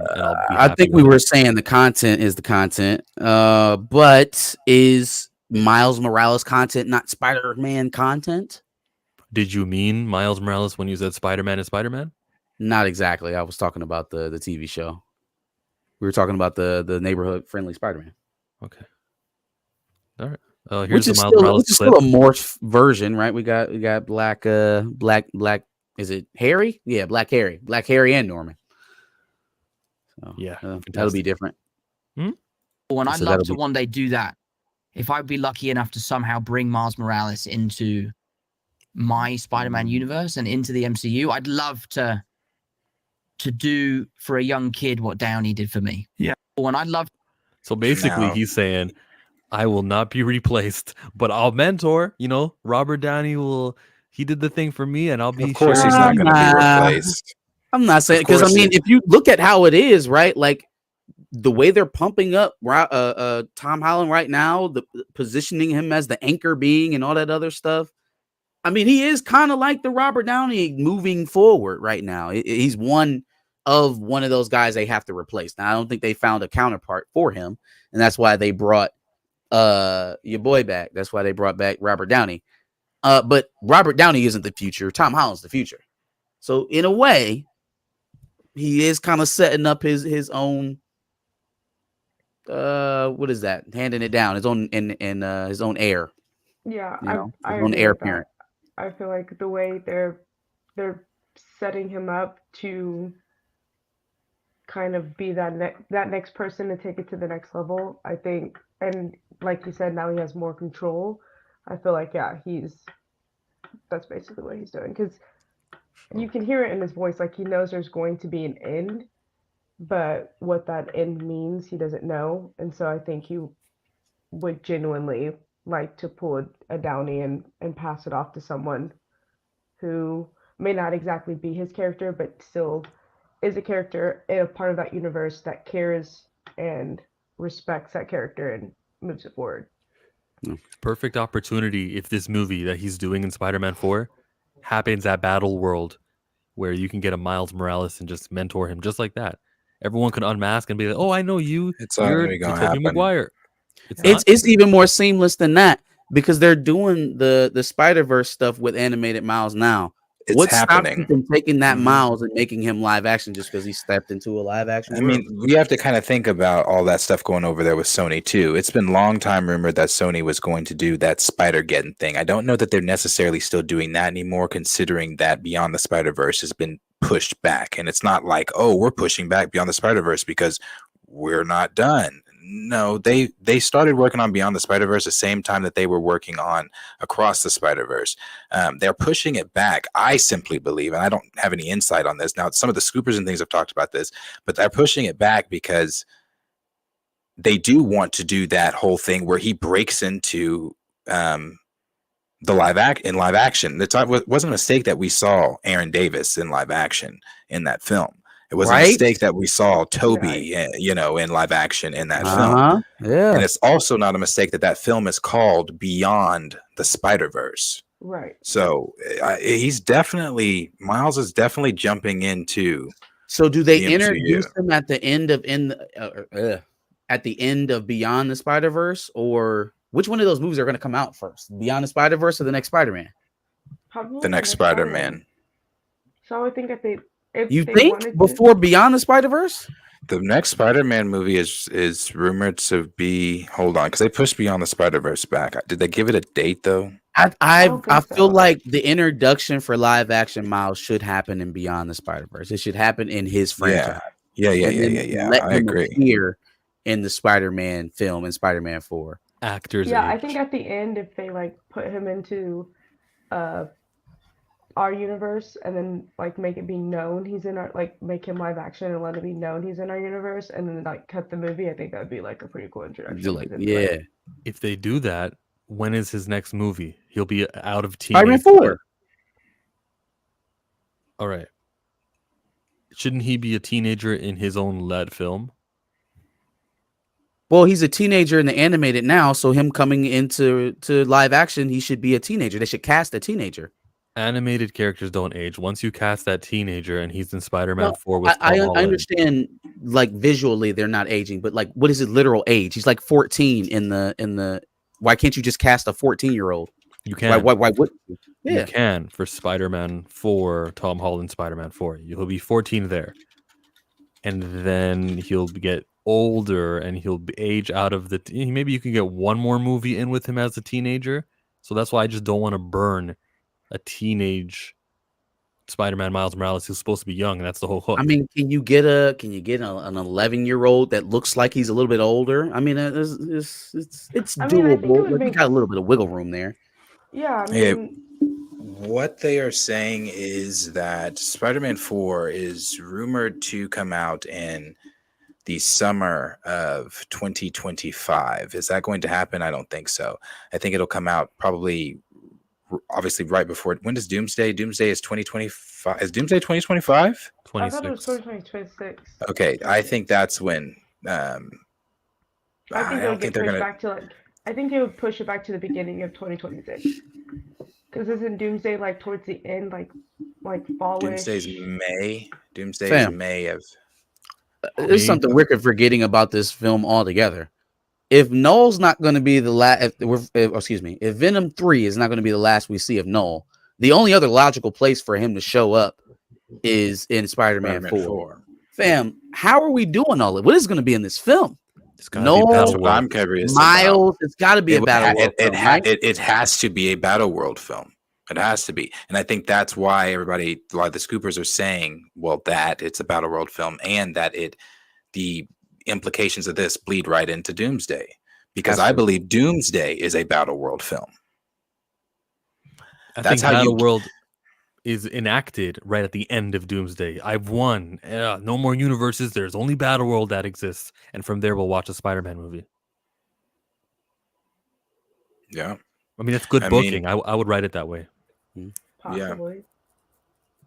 yeah, and then I don't know if they're still. At one point in time, they released this after all the Kang stuff.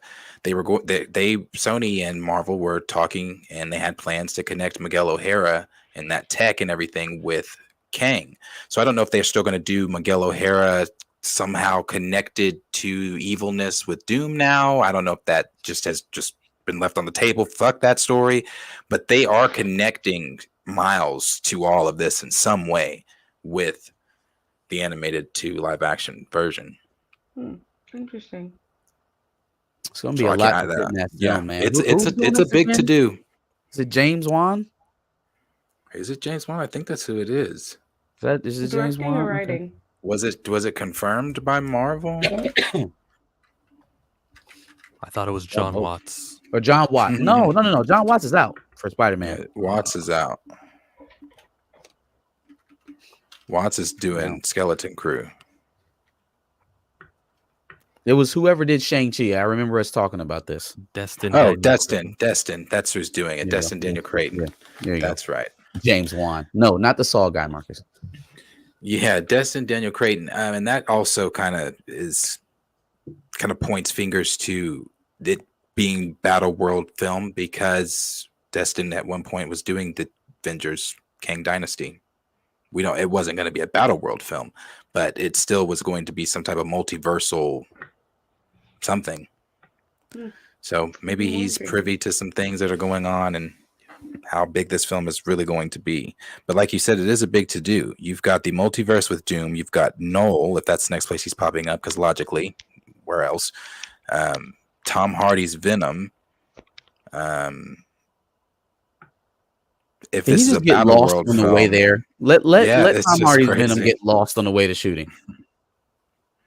It's crazy. It's a big to do. They can tell Sony, fine, you guys wanted continuity here. It's Battle World, anything goes, and there's no stakes to whatever happens here, because in the next Avengers movie we'll resolve everything in Secret Wars. So yeah, Venom, come on in here. What lines do you want him to say? Absolutely. Well, yeah, we got you. And then They also can't fuck it up, right? They can't put certain things into the films that go directly against continuity. They can't screw anything up. So yeah, come on, Disney. Come on, Amy. You can come play now. Yeah, you're invited. Yeah. It's idiot proof. You can just throw whatever out there and it's just going to be okay. Why are we mad? Whoa. Has Amy ever done something wrong though? We don't know. Maybe she's I don't like how there's this I have to check with Kevin Feige type relationship. She doesn't take control of her own studio. And then other than the Spider-Verse, anything that they're doing on their own kind of sucks. I'm really rooting for Kraven. But she's attached to Kraven. Didn't she? Did she? I mean, Hell she's yeah, she's studio attached head. to Craven. Yeah. And I thought that she was out of the studio except to do Spider-Man movies. Nah, believe you. that's her. All No, of no, that. no, no. Right? She does. Yeah, no, she does the Miles stuff. She does all of that. Because she was the one that gave the answer to. Oh yeah, we're working on a live action Miles Morales film. Oh yeah, we're doing this. Oh well, all this is gonna eventually connect. All that stuff is stupid shit. I she talks wonder about if with that other was her films. idea to cast Tom as Nathan Drake. And oh god, what is the guy's name? Wahlberg of all people to play Sully. Like Jesus Christ. Ghostbusters 2016. She produced it. Yeah. That is not a good track record to have. Amy.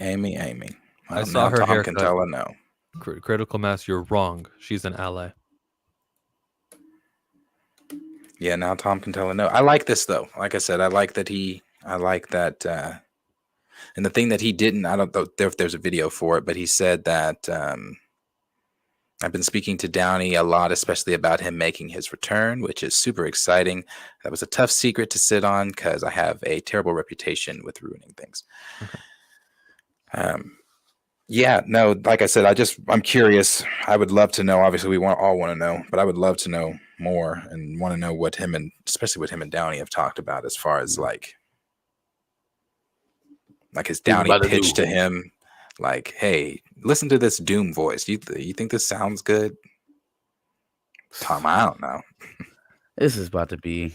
We're gonna have to suspend some disbelief, man. Like hard.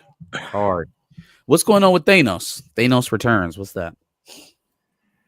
So, My Time to Shine Hello, and this is not like a new thing. My Time to Shine Hello had tweeted out that expect to see Thanos sooner rather than later. And like I said, this is not like breaking news or anything like that because this has been talked about for quite some time. It kind of got really touched on when the Marvel Avengers Park, whatever, at Disneyland started production on the King Thanos ride. Everybody was saying, a lot of the scoopers were saying, oh, this is bigger than just a ride. This is implications for the multiverse and things like that, because obviously there is a universe where Thanos did win and became King Thanos.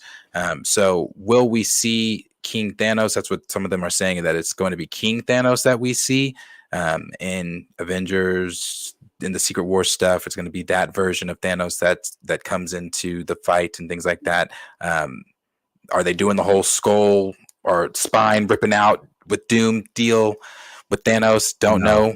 Without that, with his return, but he is returning. No one should really be shocked about that either. I mean, it's Secret Wars, it's multiverse. A lot of these characters have to return, and Thanos is one of them that plays a key role in Secret Wars.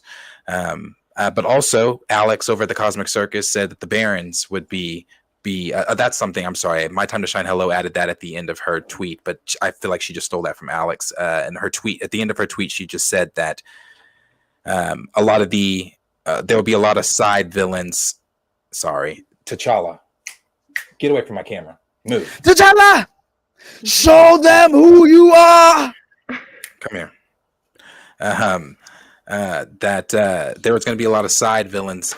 And the side villains are going to replace what would have been Kang. So, like, you'll have the Barons as far as like maybe Sinister. He had Sinister had his own section on Battle World. Okay. You might get some others, some guys like that. Probably Ultron for sure. Ultron will probably be one of them. But yeah, you get secondary villains to Doom. And Thanos will be one of those secondary villains. Interesting. Did you hear about Denzel Washington potentially playing Dormammu? Yeah, I don't know how much I believe that. I don't understand how this keeps happening. It like, even if it's a real thing, but like how the biggest names, like there's a bit of an effect where like us as Black people, we hold our actors a little bit higher than maybe what they're held in actual esteem in Hollywood, Mm-hmm. But that is not the case with Denzel Washington. No, not at all. Denzel Washington and Dormammu, it just feels like It's like Marlon Brando and Morph. If anybody knows what Marlon Brando is, it's like who's a Giancarlo Esposito and Sidewinder. Daniel Day-Lewis playing Jamie Madrox. Like, would you get one of the best actors of our time to play Jamie Madrox? Multiple Man? Is that something that you would do? Denzel Washington is fucking Dormammu. I'm just this shit. It kills me. That's even the rumor. I got a totally different problem with it. Representation is important, and I said that one. If your skin is not going to be on screen, I just don't consider it as representation. I don't give you points. I don't give you partial points either. Someone rebutted that on me though when I said that. You know what the rebuttal was? Well, I agree with you, but the rebuttal to me was, and I didn't think about this. Well, Dormammu can go into a human form. That's not my point. Yeah, for sure. Dormammu can go to human form. You're right. So could Princess and the Frog. She could be a frog. She could be a human. Like, it's partial part of the time the person will, and the character comic book wise is like gonna be featured in that little colory exactly way right. That's the point I was making. Yeah, it's Wonder the MCU. Man, they're not gonna have it just be Denzel. Yeah, that's just. I like my representation in full, and I hate to know that this casting now allows Disney or Marvel to go, you see, we're doing enough.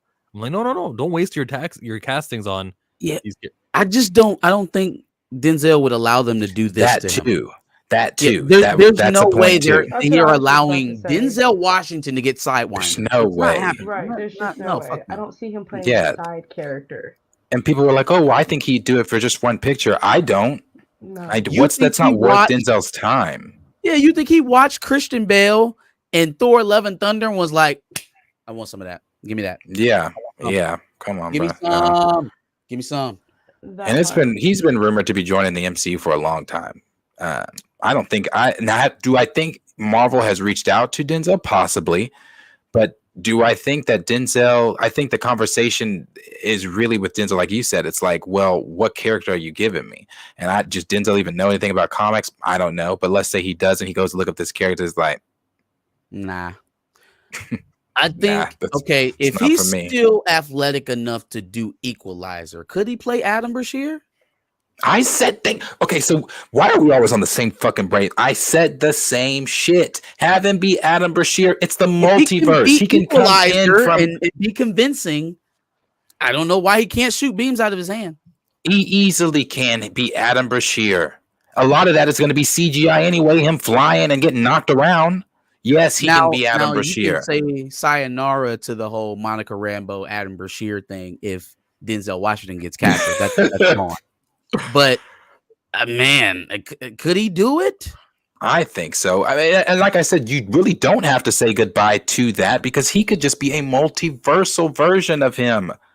That pairing, Tiana Paris and Denzel, is dead. That's a weird. Yeah, it's like grandpa.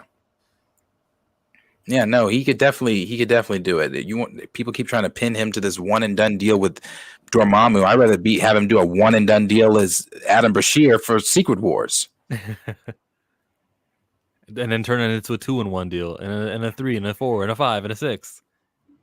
Yeah, he can easily do it. Is he doing a lot of movement and action and Gladiator? I feel like most of what Adam Brashear is going to bring to the table is up here, man. And then when you need him to show his physical powers, what does he do? He flies. Yeah, that's what I said. That's where that CGI comes in. Right? Is he invulnerable? Like he is. Okay, that a lot of that stuff you can do for old guys. That's that's the stuff that's easy. They're literally doing it right now for 80-year-old Harrison Ford. All you got to do is put those fucking dots on Denzel's face, and you do the same thing with Adam.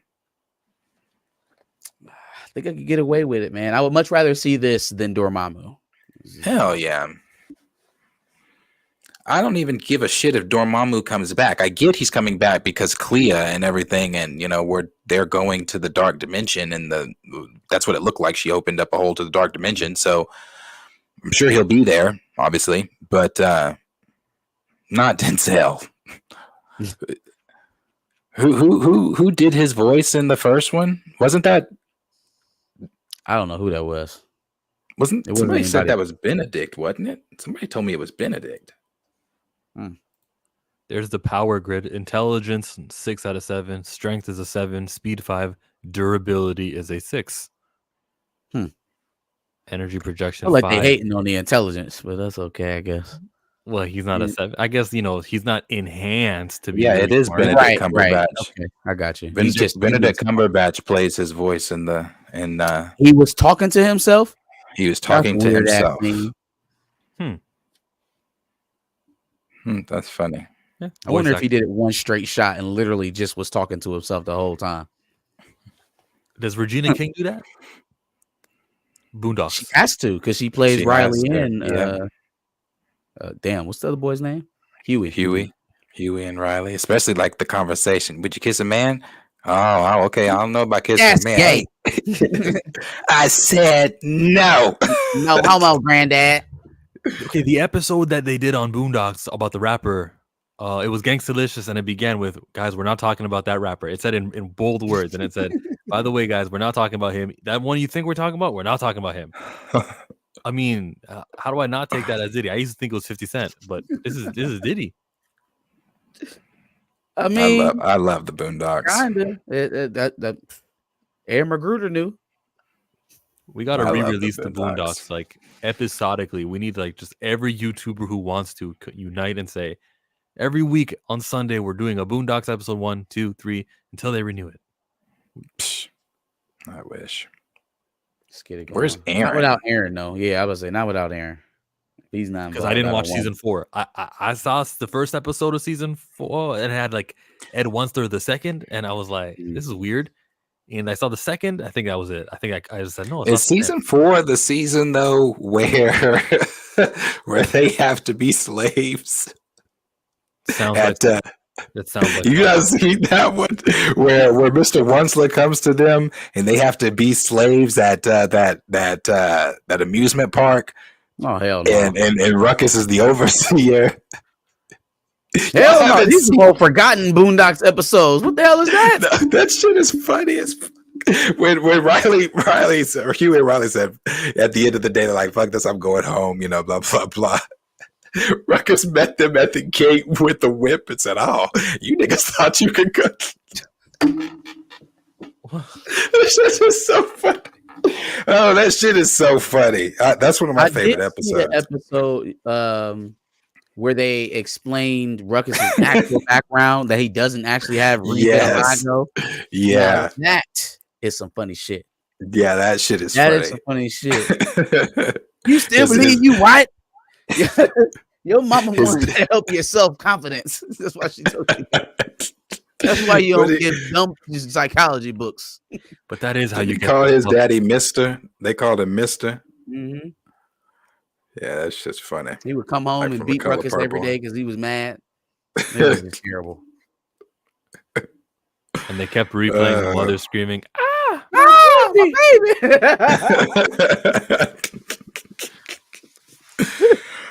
No, an episode in season 4 I really don't care for is the hair episode with what's her name? Damn, who plays her voice? Mr. Dubois' kid? No. Anything with Tom is funny as fuck. I'm talking about hey there, Freemans. no, Tom, you should see Tom in the slave episode. He said, Ruckus, you can't keep us here. It's against our will. Oh God, I love the Boondocks. It's one of my favorite shows. God, but what's her name? She plays one of the sisters on she plays in everything. You think of black movies, she's in it, but Wanda plays- Sykes? no, not Wanda. Only thing I'm thinking of right now is she plays Vivian's sister on Fresh Prince of Bel-Air. She plays one of the sisters. Oh. She's She's got a real distinctive voice. Yeah. She always talks like this all the time. What's her name? Why I gotta look this woman up? Come on, chat. Diddy sued the Boondocks in '99 for saying he was gay. I hit dog a holla. I wish they had comics now for Boondocks. I would have, because I'm a comic buyer. I would absolutely buy Boondocks comics. Mm. Aaron, you need some extra cash, brother? Did you read Storm yet? Nope. Nope. How is it? It's all right. So. I heard there was a little Darius. You mentioned something about the illustration. Maybe resembling a certain actor that was in the Matt Reeves Batman.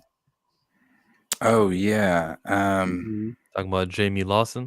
Jennifer Lewis. Damn. My bad. It's killing me. Jennifer Lewis. Okay. Yeah. Jennifer Lewis is the name of the actor from. She plays Boss Lawona's voice in one of the season 4 of the Boondocks. I don't like that episode. It's about hair. They're selling hair product. Huey made a bomb explosive, but they used it. Found out that you could put it in black hair and it relaxed the shed of it and all this shit. And yeah, it's some crazy shit. But anyway, okay. So on Twitter the other day, I got that. Comics Too Fun had put up that tweet there saying how the actress from the Batman, which she plays the mayor, and it is Jamie Lawson. She plays the mayor in the Batman films, and she's also in the Penguin. That she resembles the drawings of the Storm comic that's out right now, and he asked if that was intentional on their part, to where he said if it is intentional, just blink twice, and he gave him the blinking twice emoji with laughing emoji. And when I was given the news about Damson coming in, wait, hold on a minute, Darius. Look at this. Oh, go ahead. There are only 81 people who viewed this tweet. Look, you are good at your job, Planet Fanatics. That's what I'm talking about. Thank you. When there were the Damson Idris stuff that came out, when I was told about that and Marvel potentially having him come over to be T'Challa, I could not say her name at the time, but it's out there now. I felt like, I guess we can talk about it. So I never, until the source told me, I'd never really looked at her as Storm. But after I went through pictures of her on on Google and things like that, she is a beautiful woman. I don't know if I really see it in that paid picture. That picture gives it a lot. I mean, obviously you got to put the snow white hair on her and kind of squint your eyes. sure. I mean, I could do that for sure. I mean, not that I could do. I could see her as Storm. It's late, y'all. I'm sorry. We got it. We can see. She can definitely give him the forecast. Yeah, no, she's beautiful, and there's other pictures of her too with like still the black hair, but that Storm like hair, and she looks she fits the bill. I think I never would have she never would have been on. Wanda Wise was on my top. She's my top. But honestly. She fits too. I do like her as it, and that is rumored to be, from what I was told, the package deal that they want for Storm and T'Challa in the MCU. I guess she would already be Storm over in the whatever universe Monica's currently in. She's only 27 years old. How old is Damson? 35? Is he? I'm gonna say early 30s, I think. I thought he was like early 30s. 33. There you go. He'll be 35 when they shoot. Did you think also, Corey? I don't know if you saw yet. Her playing Storm. Oh, I can see that. Google some other pictures of her. Chill if you can. Jamie Lawson. Images. The one of her in the orange there. Yeah. I mean, her skin is dark enough, and I know that's worth saying, especially after the Aaron Pierre thing. That's something I would, Just her features too. Her features, her lips. How tall is she? Ooh, that's a good question. Because Storm is what, 5'10"? Ooh, far right picture, all the way to the right above Yeah, John but- Boyega. So John Boyega's a short guy, but she's The I'm one right saying above above it. her. Yeah, go to the one above it. this one. No, the Nah. one next to it. That one. Yeah, there you go. Is that her? That's her. Mhm. Yeah, bigger hair. Skin looks lighter for some reason. Maybe it's the lighting. I think she can do it. As long as she's not a Yeah. shrimp in terms of her stature, I think she could do this. Well, she stands next to Boyega. Well, we don't know if she's wearing heels, so actually this gives away really nothing. Yeah. But John Boyega is a shorter dude. He's not a 6'6" guy. We know that. I don't remember her being short in stature next to Pattinson Uh-huh. in the movie, and she So she's stood not a next to him short. quite a bit. Good. She's not short. I mean, shoot. I'm not gonna be that picky, honestly, when it comes to. If she's like, give me like 5'5" and up. Can we get 5'5" and up? And at she least. is 5'5" and up, but I we want her go. to be a tall what she's supposed to be. She's supposed Sure. to. Well, Well, I'm funny, saying if you right give next to her Aaron Pierre. 5'5" and up, she can get to 6 feet in 5-inch heels, and that's what they'll just leave her in, or they'll have her stand on a platform in the volume or whatever, and they can adjust. Now she's actually that short. There's only so much distance you can create, Right. Mhm. to make it look realistic. I'll give you this. There's another woman she's next to in this photo, and she's Definitely a tall taller. woman. Yeah, So she's a tall taller woman. than that Yeah. woman. Okay. Yeah, we're She good. even fits as Storm there. She's gorgeous. I guess I didn't pay attention to her in the Batman. Or You would have maybe they voted made for it her? that way. Yeah, she had my vote. She's beautiful. And I think that obviously that is a key part when you are casting for Storm as well. Oh yeah, Right. for sure. That's why DeWanda Wise was so high. Yes. Oh man, DeWanda Mhm. Wise. She's still my top pick. So, Okay, yeah, sorry, no, William. 5'11". Got it. We just need to make sure they don't cast Shorty to the left, and we'll be okay. Right. Because somebody in the Marvel office, like, hey, I know we really like her, but man, have you seen the girl to the left? Oh my god, look at her. She has that it Yeah. factor. She has that it. She just gives forecast. Hey, don't let James Gunn see this photo because that's his victim. Man, that'll be your next vixen right there. That'll be your next vixen. This was the photo that Shorty got to the Aaron left. Pierre into the casting room. Hey, hold on, pull it up for me one more time. Because one of the more laughable things we got during that discourse on our videos and from the conversation from last week on Pantheon is that people talking about the difference in skin color. Look, remember even Anzo was saying that. Look how close they are, fam. Yeah, no, Look he's at light as her. hell there. And look at Aaron Pierre. Even he's lighter than the light skinned brother over here. Yeah, I was gonna say he's lighter than the light skinned chick. And I They know might that be the there's a same lot of color. light involved in that, right? But it's hitting her face too. Yep. No, brother's No. light. He's light bright. It's okay though. It's all right. Just tell the truth. That's all. Aaron Pierre Yeah. can get in the sun for his his casting. He'll get in the He better. sun. He'll wear the foundation that is more complementary to a darker skin tone than the foundation that brightens you up. And we can squint and maybe it'll digest better. It still isn't the right casting. Thanks to the algorithm I liked and I subscribed. Oh, thank you. Appreciate that very, very much. Yeah. So like I said, is it now, obviously, as I said in my video, grain of salt. We don't know any of this stuff with Black Panther to be for, true or anything like that. It's a hope. It's a hope that when he comes in, or if he does come in, that is a permanent stay and not a, hey, he's here for Secret Wars and Avengers 5 and now he's gone. But hopefully it's a permanent stay. And if those X-Men are supposed to be staying, rumored wise, then I would think he'd stay. Their universe is supposed to get destroyed, right? That incursion. So I would hope he'd stay. I was like, where are you gonna go back to? He's a good John Stewart in that I'm talking about your last comment over there, in that he's going to play the role well.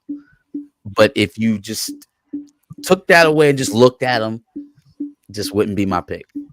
That's all. Yeah. Yeah, looking like a character is a prerequisite. It just kind of is, especially for comic book characters. Yeah.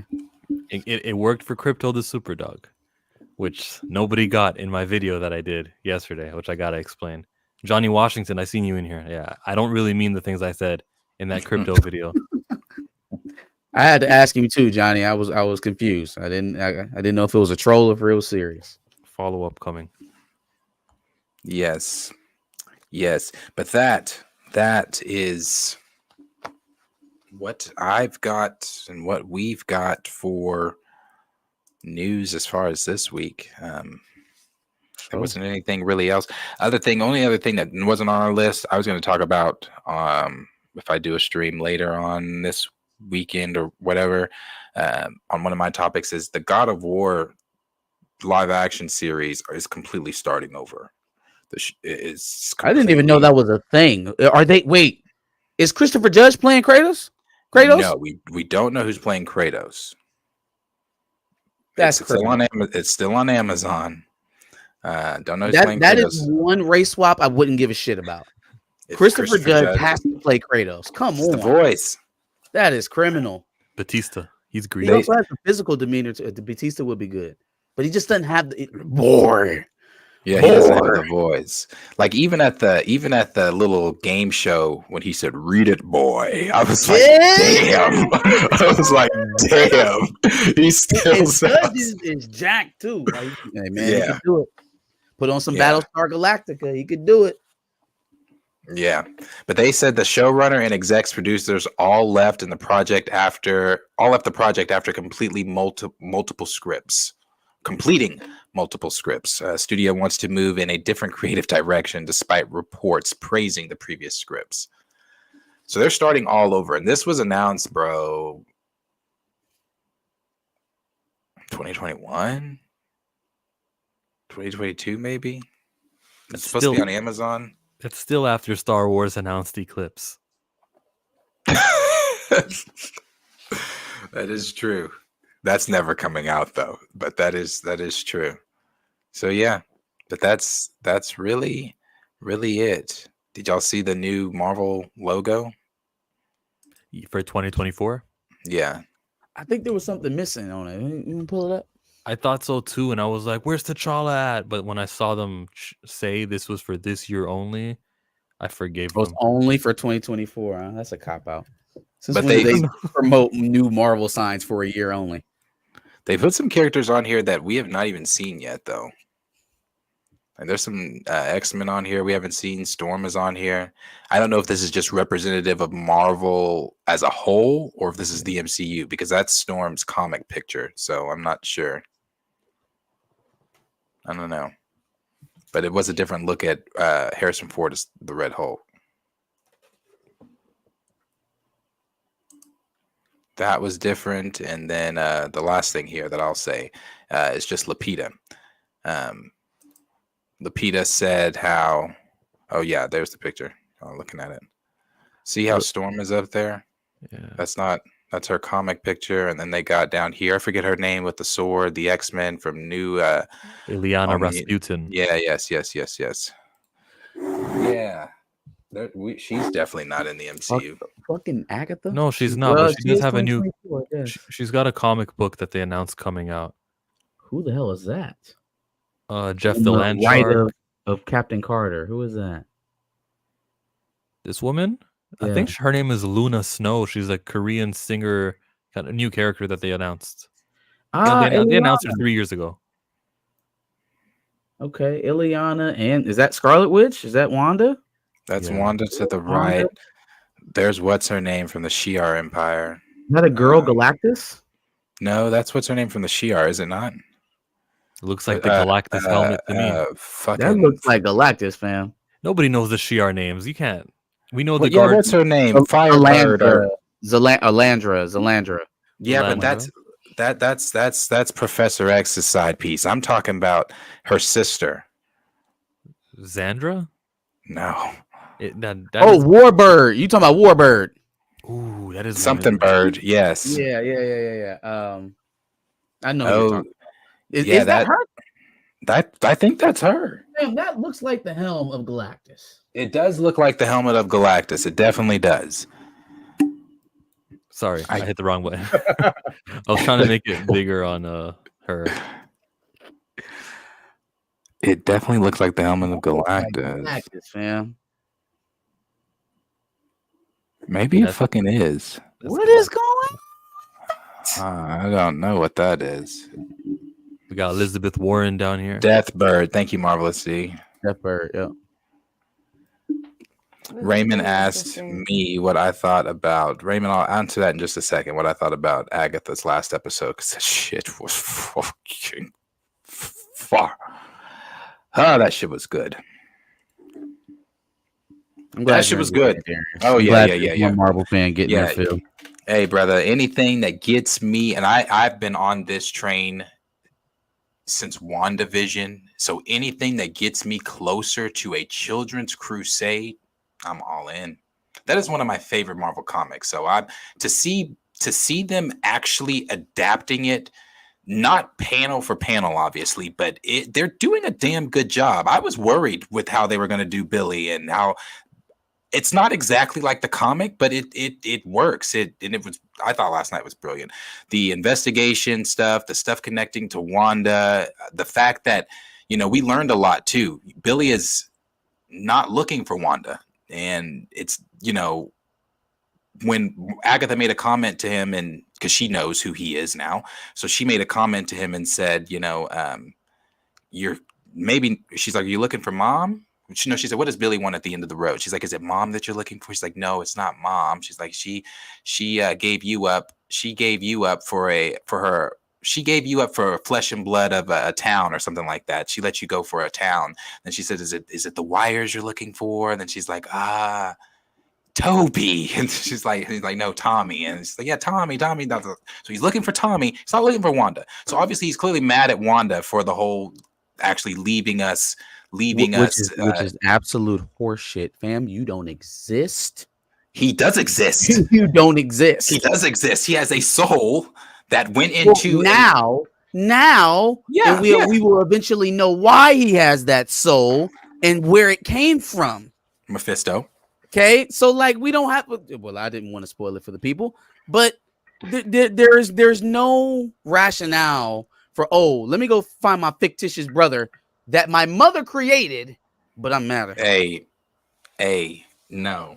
The first thing he said when he woke up in his new body was Tommy. He's looking for his brother. Because the first thing that he knew coming into existence was his brother, Tommy. Existed. So you admit that he existed. He was an existing being. He existed. For a brief moment in time, but he existed. He was a creation. While he existed, no. Go back to that existed word. Well, no, because she created tangible things inside of that hex, right? There were real life things you could pick up and touch that she created, and then they went away, including the kids. But these things, unlike the other things, were able to form emotions and feelings and souls and attachments, which Billy did. And with him also being regardless of being created or not, he was created by his mother, that some of that magic passed down to Billy. So one of the reasons that he survived. You're literally only here, not just because of you being created, but the magic you're using to be here.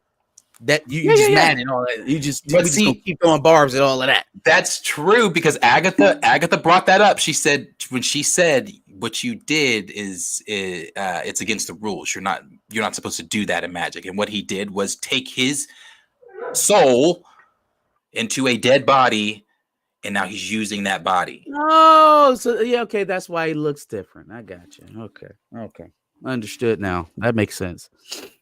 Ooh, he blood walking. So he really fucked up. Anyways, he gonna get his justice. Mephisto. Never mind. Yeah, the Mephisto stuff is interesting. It's like I said, all of it. I again, anything with Agatha, it's cool. I guess you can hear it, like some of the stuff with Agatha. It's like, oh, that's cool, little piece to add to Agatha. But I'm really here for Billy, Wanda, Tommy, Vision, Children's Crusade. That's what I'm. Where I'm does here for those Wonder clues. Man play into all of this? Where I is he gonna really pop have out? no fucking clue. I Like, don't even think hey, they know happy anymore. family that just reformed. I'm Wonder Man. I'm here to steal your girl. While she's also married to Doctor Doom, but Vision's back, and Do you? Ooh, one last one to drop us out with. Does Doom reintroduce Wanda? Do they find Wanda I with believe so. alternate version Doom, like she actually was after House of M? If they are truly going to adapt a version of Children's Crusade, which Daniel RPK did confirm, by the way, last night on after the show, then she has to be with Doom. When the boys find her, she's with Doom. Yeah. So she would have to be with Doom, and She went out and hid out in Latveria, the one place the mutants wouldn't come hunt her ass down. Yeah. So we should see a thing where after he finds Tommy, and I think that's going to be the whole thing within Vision Quest.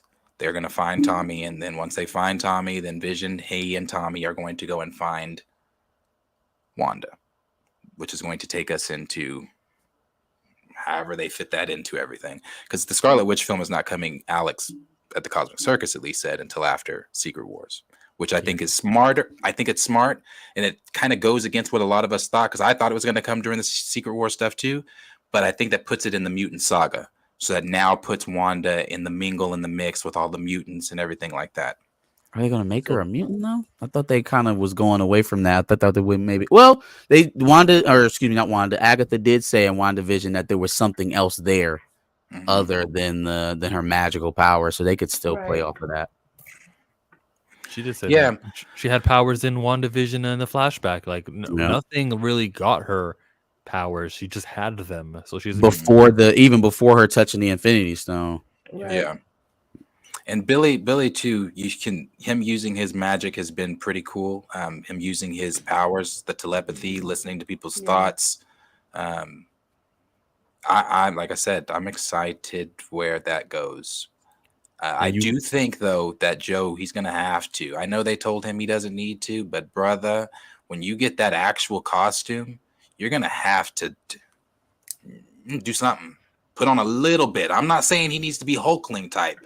But he needs to look the part. Like, I mean, Wiccan at least looks like he can kick a small somebody's ass in the comics. Like something. He can do somebody. You know.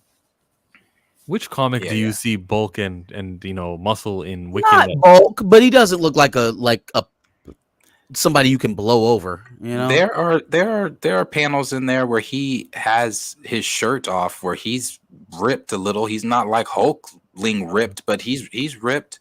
He's not like Joe Locke. And when I say that too, I want to say this.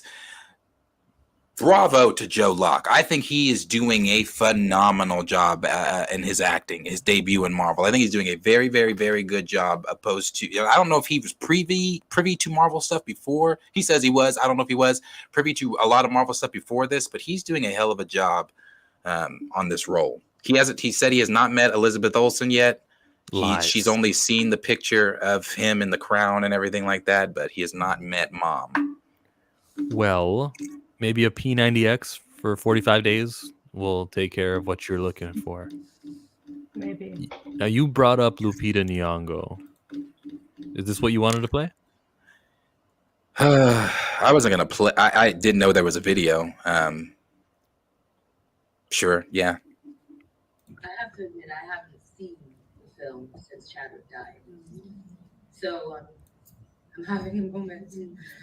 I'm so biased. My face is what she wanted. Yeah, no, it's okay. I mean,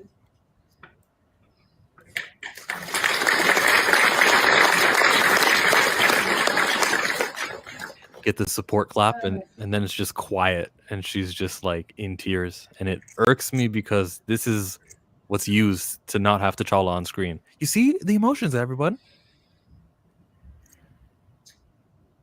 But I feel for her. Is just the love. No place to put it, right?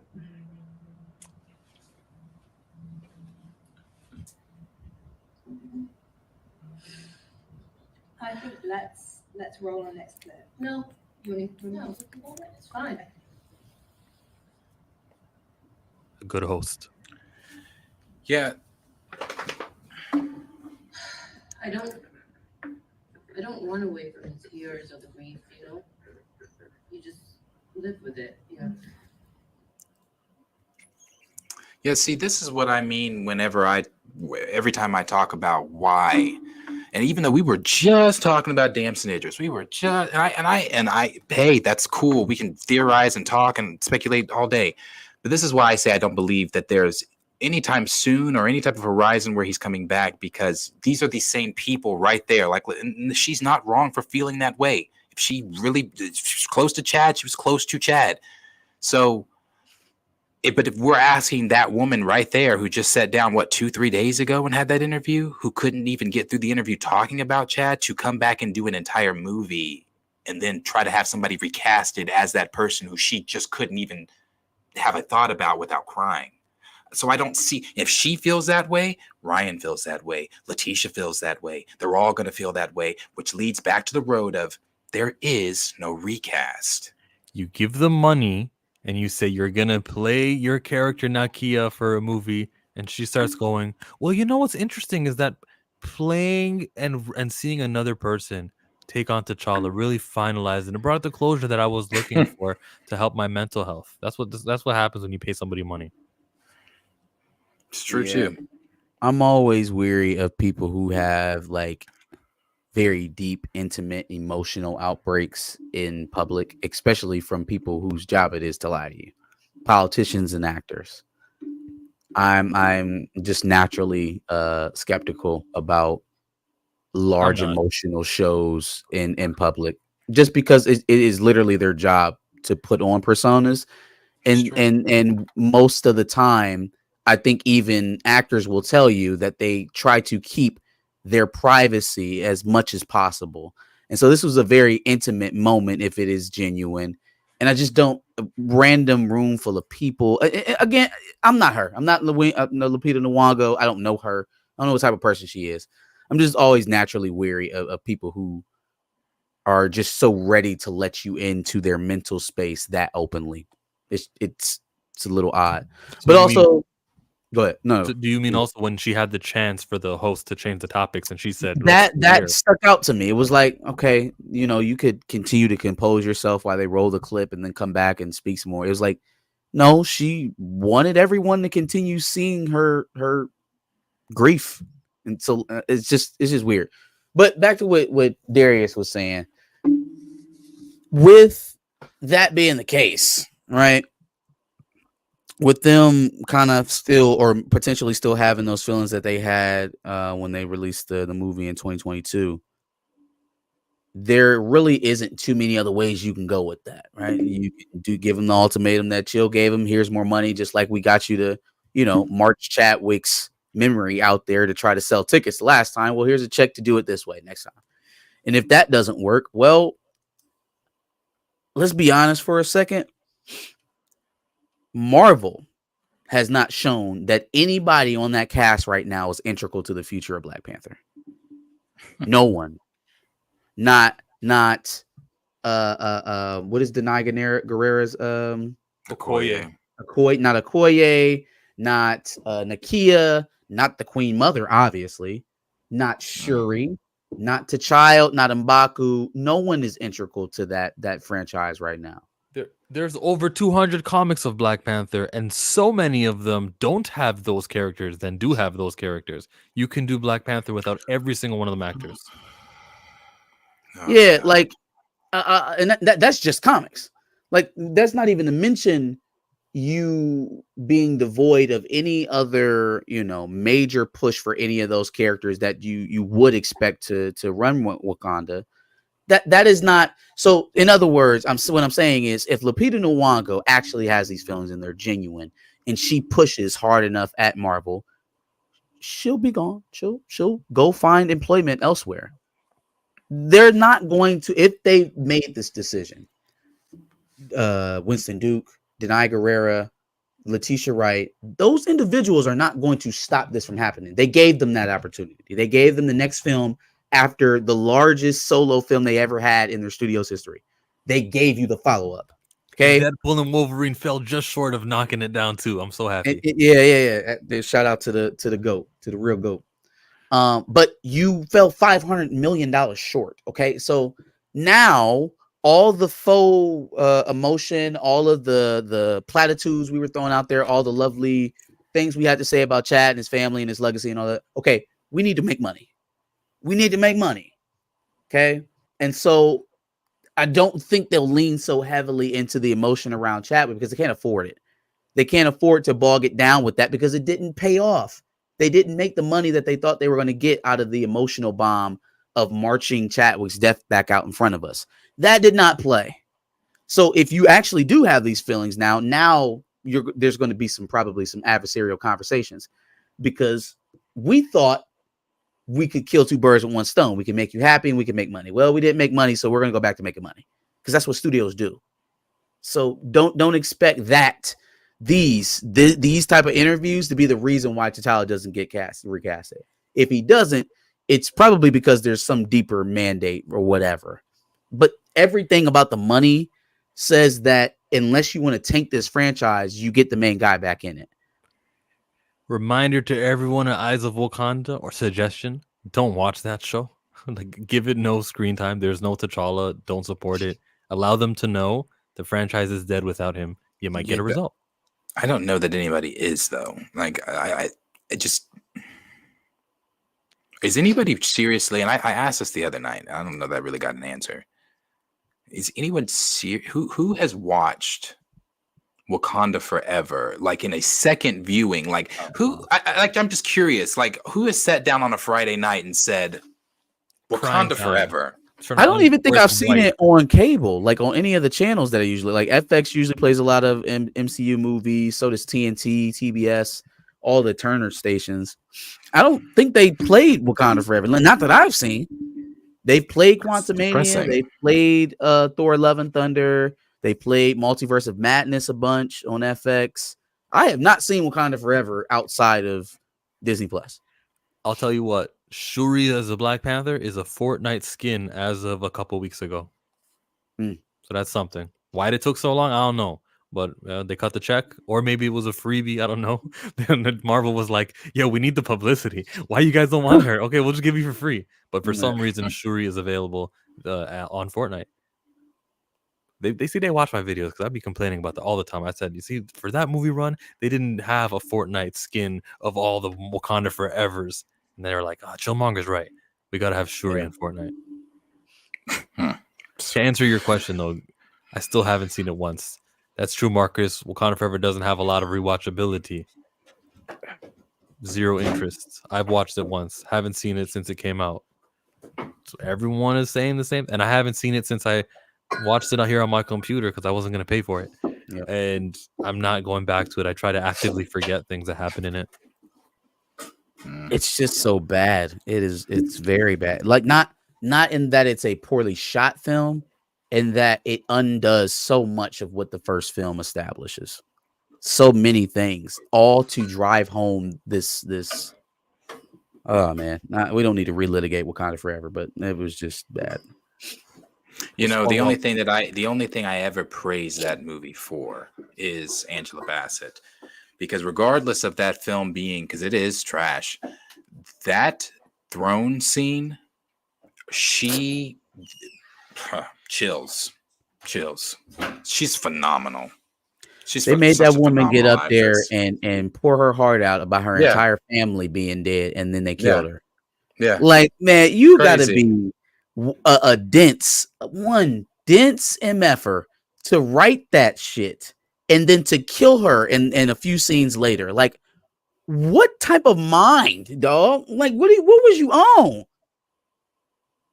The gas was hitting that night, boy. Like, but next scene, she go drown though. Exactly how that shit happened.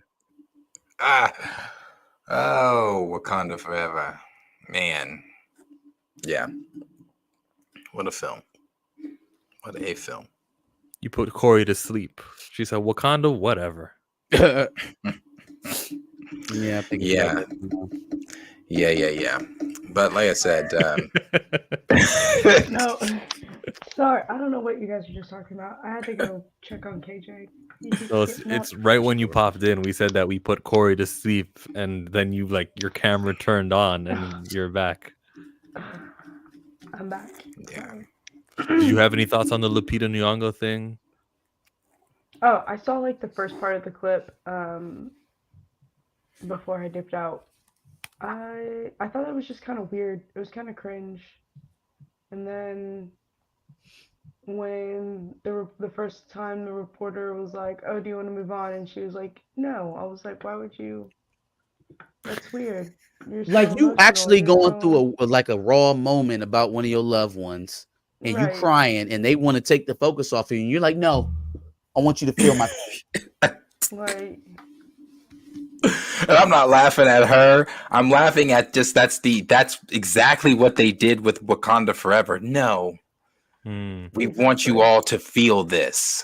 Exactly. So no, bro, it's I know. I felt oh very God, cringy. this poor I hate to this I really hate Chadwick Past. Man, God. Give him back, Father. Take me instead. Jesus. This is I just can't believe it's just crazy that we can't get around that. So yeah. That poor franchise. That poor franchise is never going to see the light of day. Ugh. Thanks for coming, everyone. So Always. Is that a fetish for Kugler? That time period? Yeah. I think he'll write his ass off in that time period. It'll fit. Just so much material to go off of. So many things. So many things. slain black fathers. Last thing I'll say before we close. Sorry. What were you saying, Jill? I was gonna close, but you go. Oh, but last thing I'll say before we close. You know that I told you that channel I've been watching that's been watching the Madea movies? Well, they finally watched Why Did I Get Married, and they just watched Why Did I Get Married 2. After it, they were both like, I have some community notes. What has Tyler been through? And I was like, God bless them. God bless them. God bless them. Oh, that shit was funny. I immediately thought of y'all too whenever they said that. I was like, oh shit, they get it. But yeah, take us home, Chill. I was gonna say, everyone go check out the Spoiler Kings, because right now they're active and they're talking about the movie Wicked. If you care about the difference between the pictures and the posters, and Disney doing that, that's what they're talking about. I assume. I think that whole situation with Irvo is hilarious. I think that shit is hilarious because on one hand, when she's asked about playing Black American characters and whether or not she thinks those roles should be carried on for Black Americans, she gives a very dismissive answer, as if, this whole race thing and acting doesn't play a role. But then a studio misrepresents her image, enlarges her nose and her lips, fitting with some pretty stereotypical caricatures of Black people. And now all of a sudden we're putting her in harm. You know what I'm saying? We're inciting hate against her. Oh, no. Separate your race from the acting, Miss Irvo. They didn't do that because you was Black. They didn't do that because you was Black. Remember? Race, acting. Remember? I didn't even know. I didn't even realize that they were arguing about, or that she had said anything about that. Yeah, they got. I saw they something got on Instagram, but I was like, I don't know what you're talking about, girl. Yeah, first of all, she took too long to get to the point. Like her message was very belabored to get all the way down to they enlarged my nose, my lips, and distorted my face. Well, just started with that. Yeah, actually, I just really want to go see what the Spoiler Kings were saying about that, because they've been on that for like a few minutes now. So probably not gonna watch them live, but rewind. Yes, go check out the Spoiler Kings. They definitely always support us. R.I.P. Liam Payne as well. Didn't say that earlier. Yeah. That's some crazy shit. That was some crazy Jesus. Some nefarious shit is going on, but R.I.P. Liam Payne for sure. Josh. Hey, I've been watching y'all every single time on Thursday and Friday because I swear to God, y'all switch up every now and then. But rock out. I'm fucking with it. I'm out. Thank you, Josh. Appreciate it. All right, dog.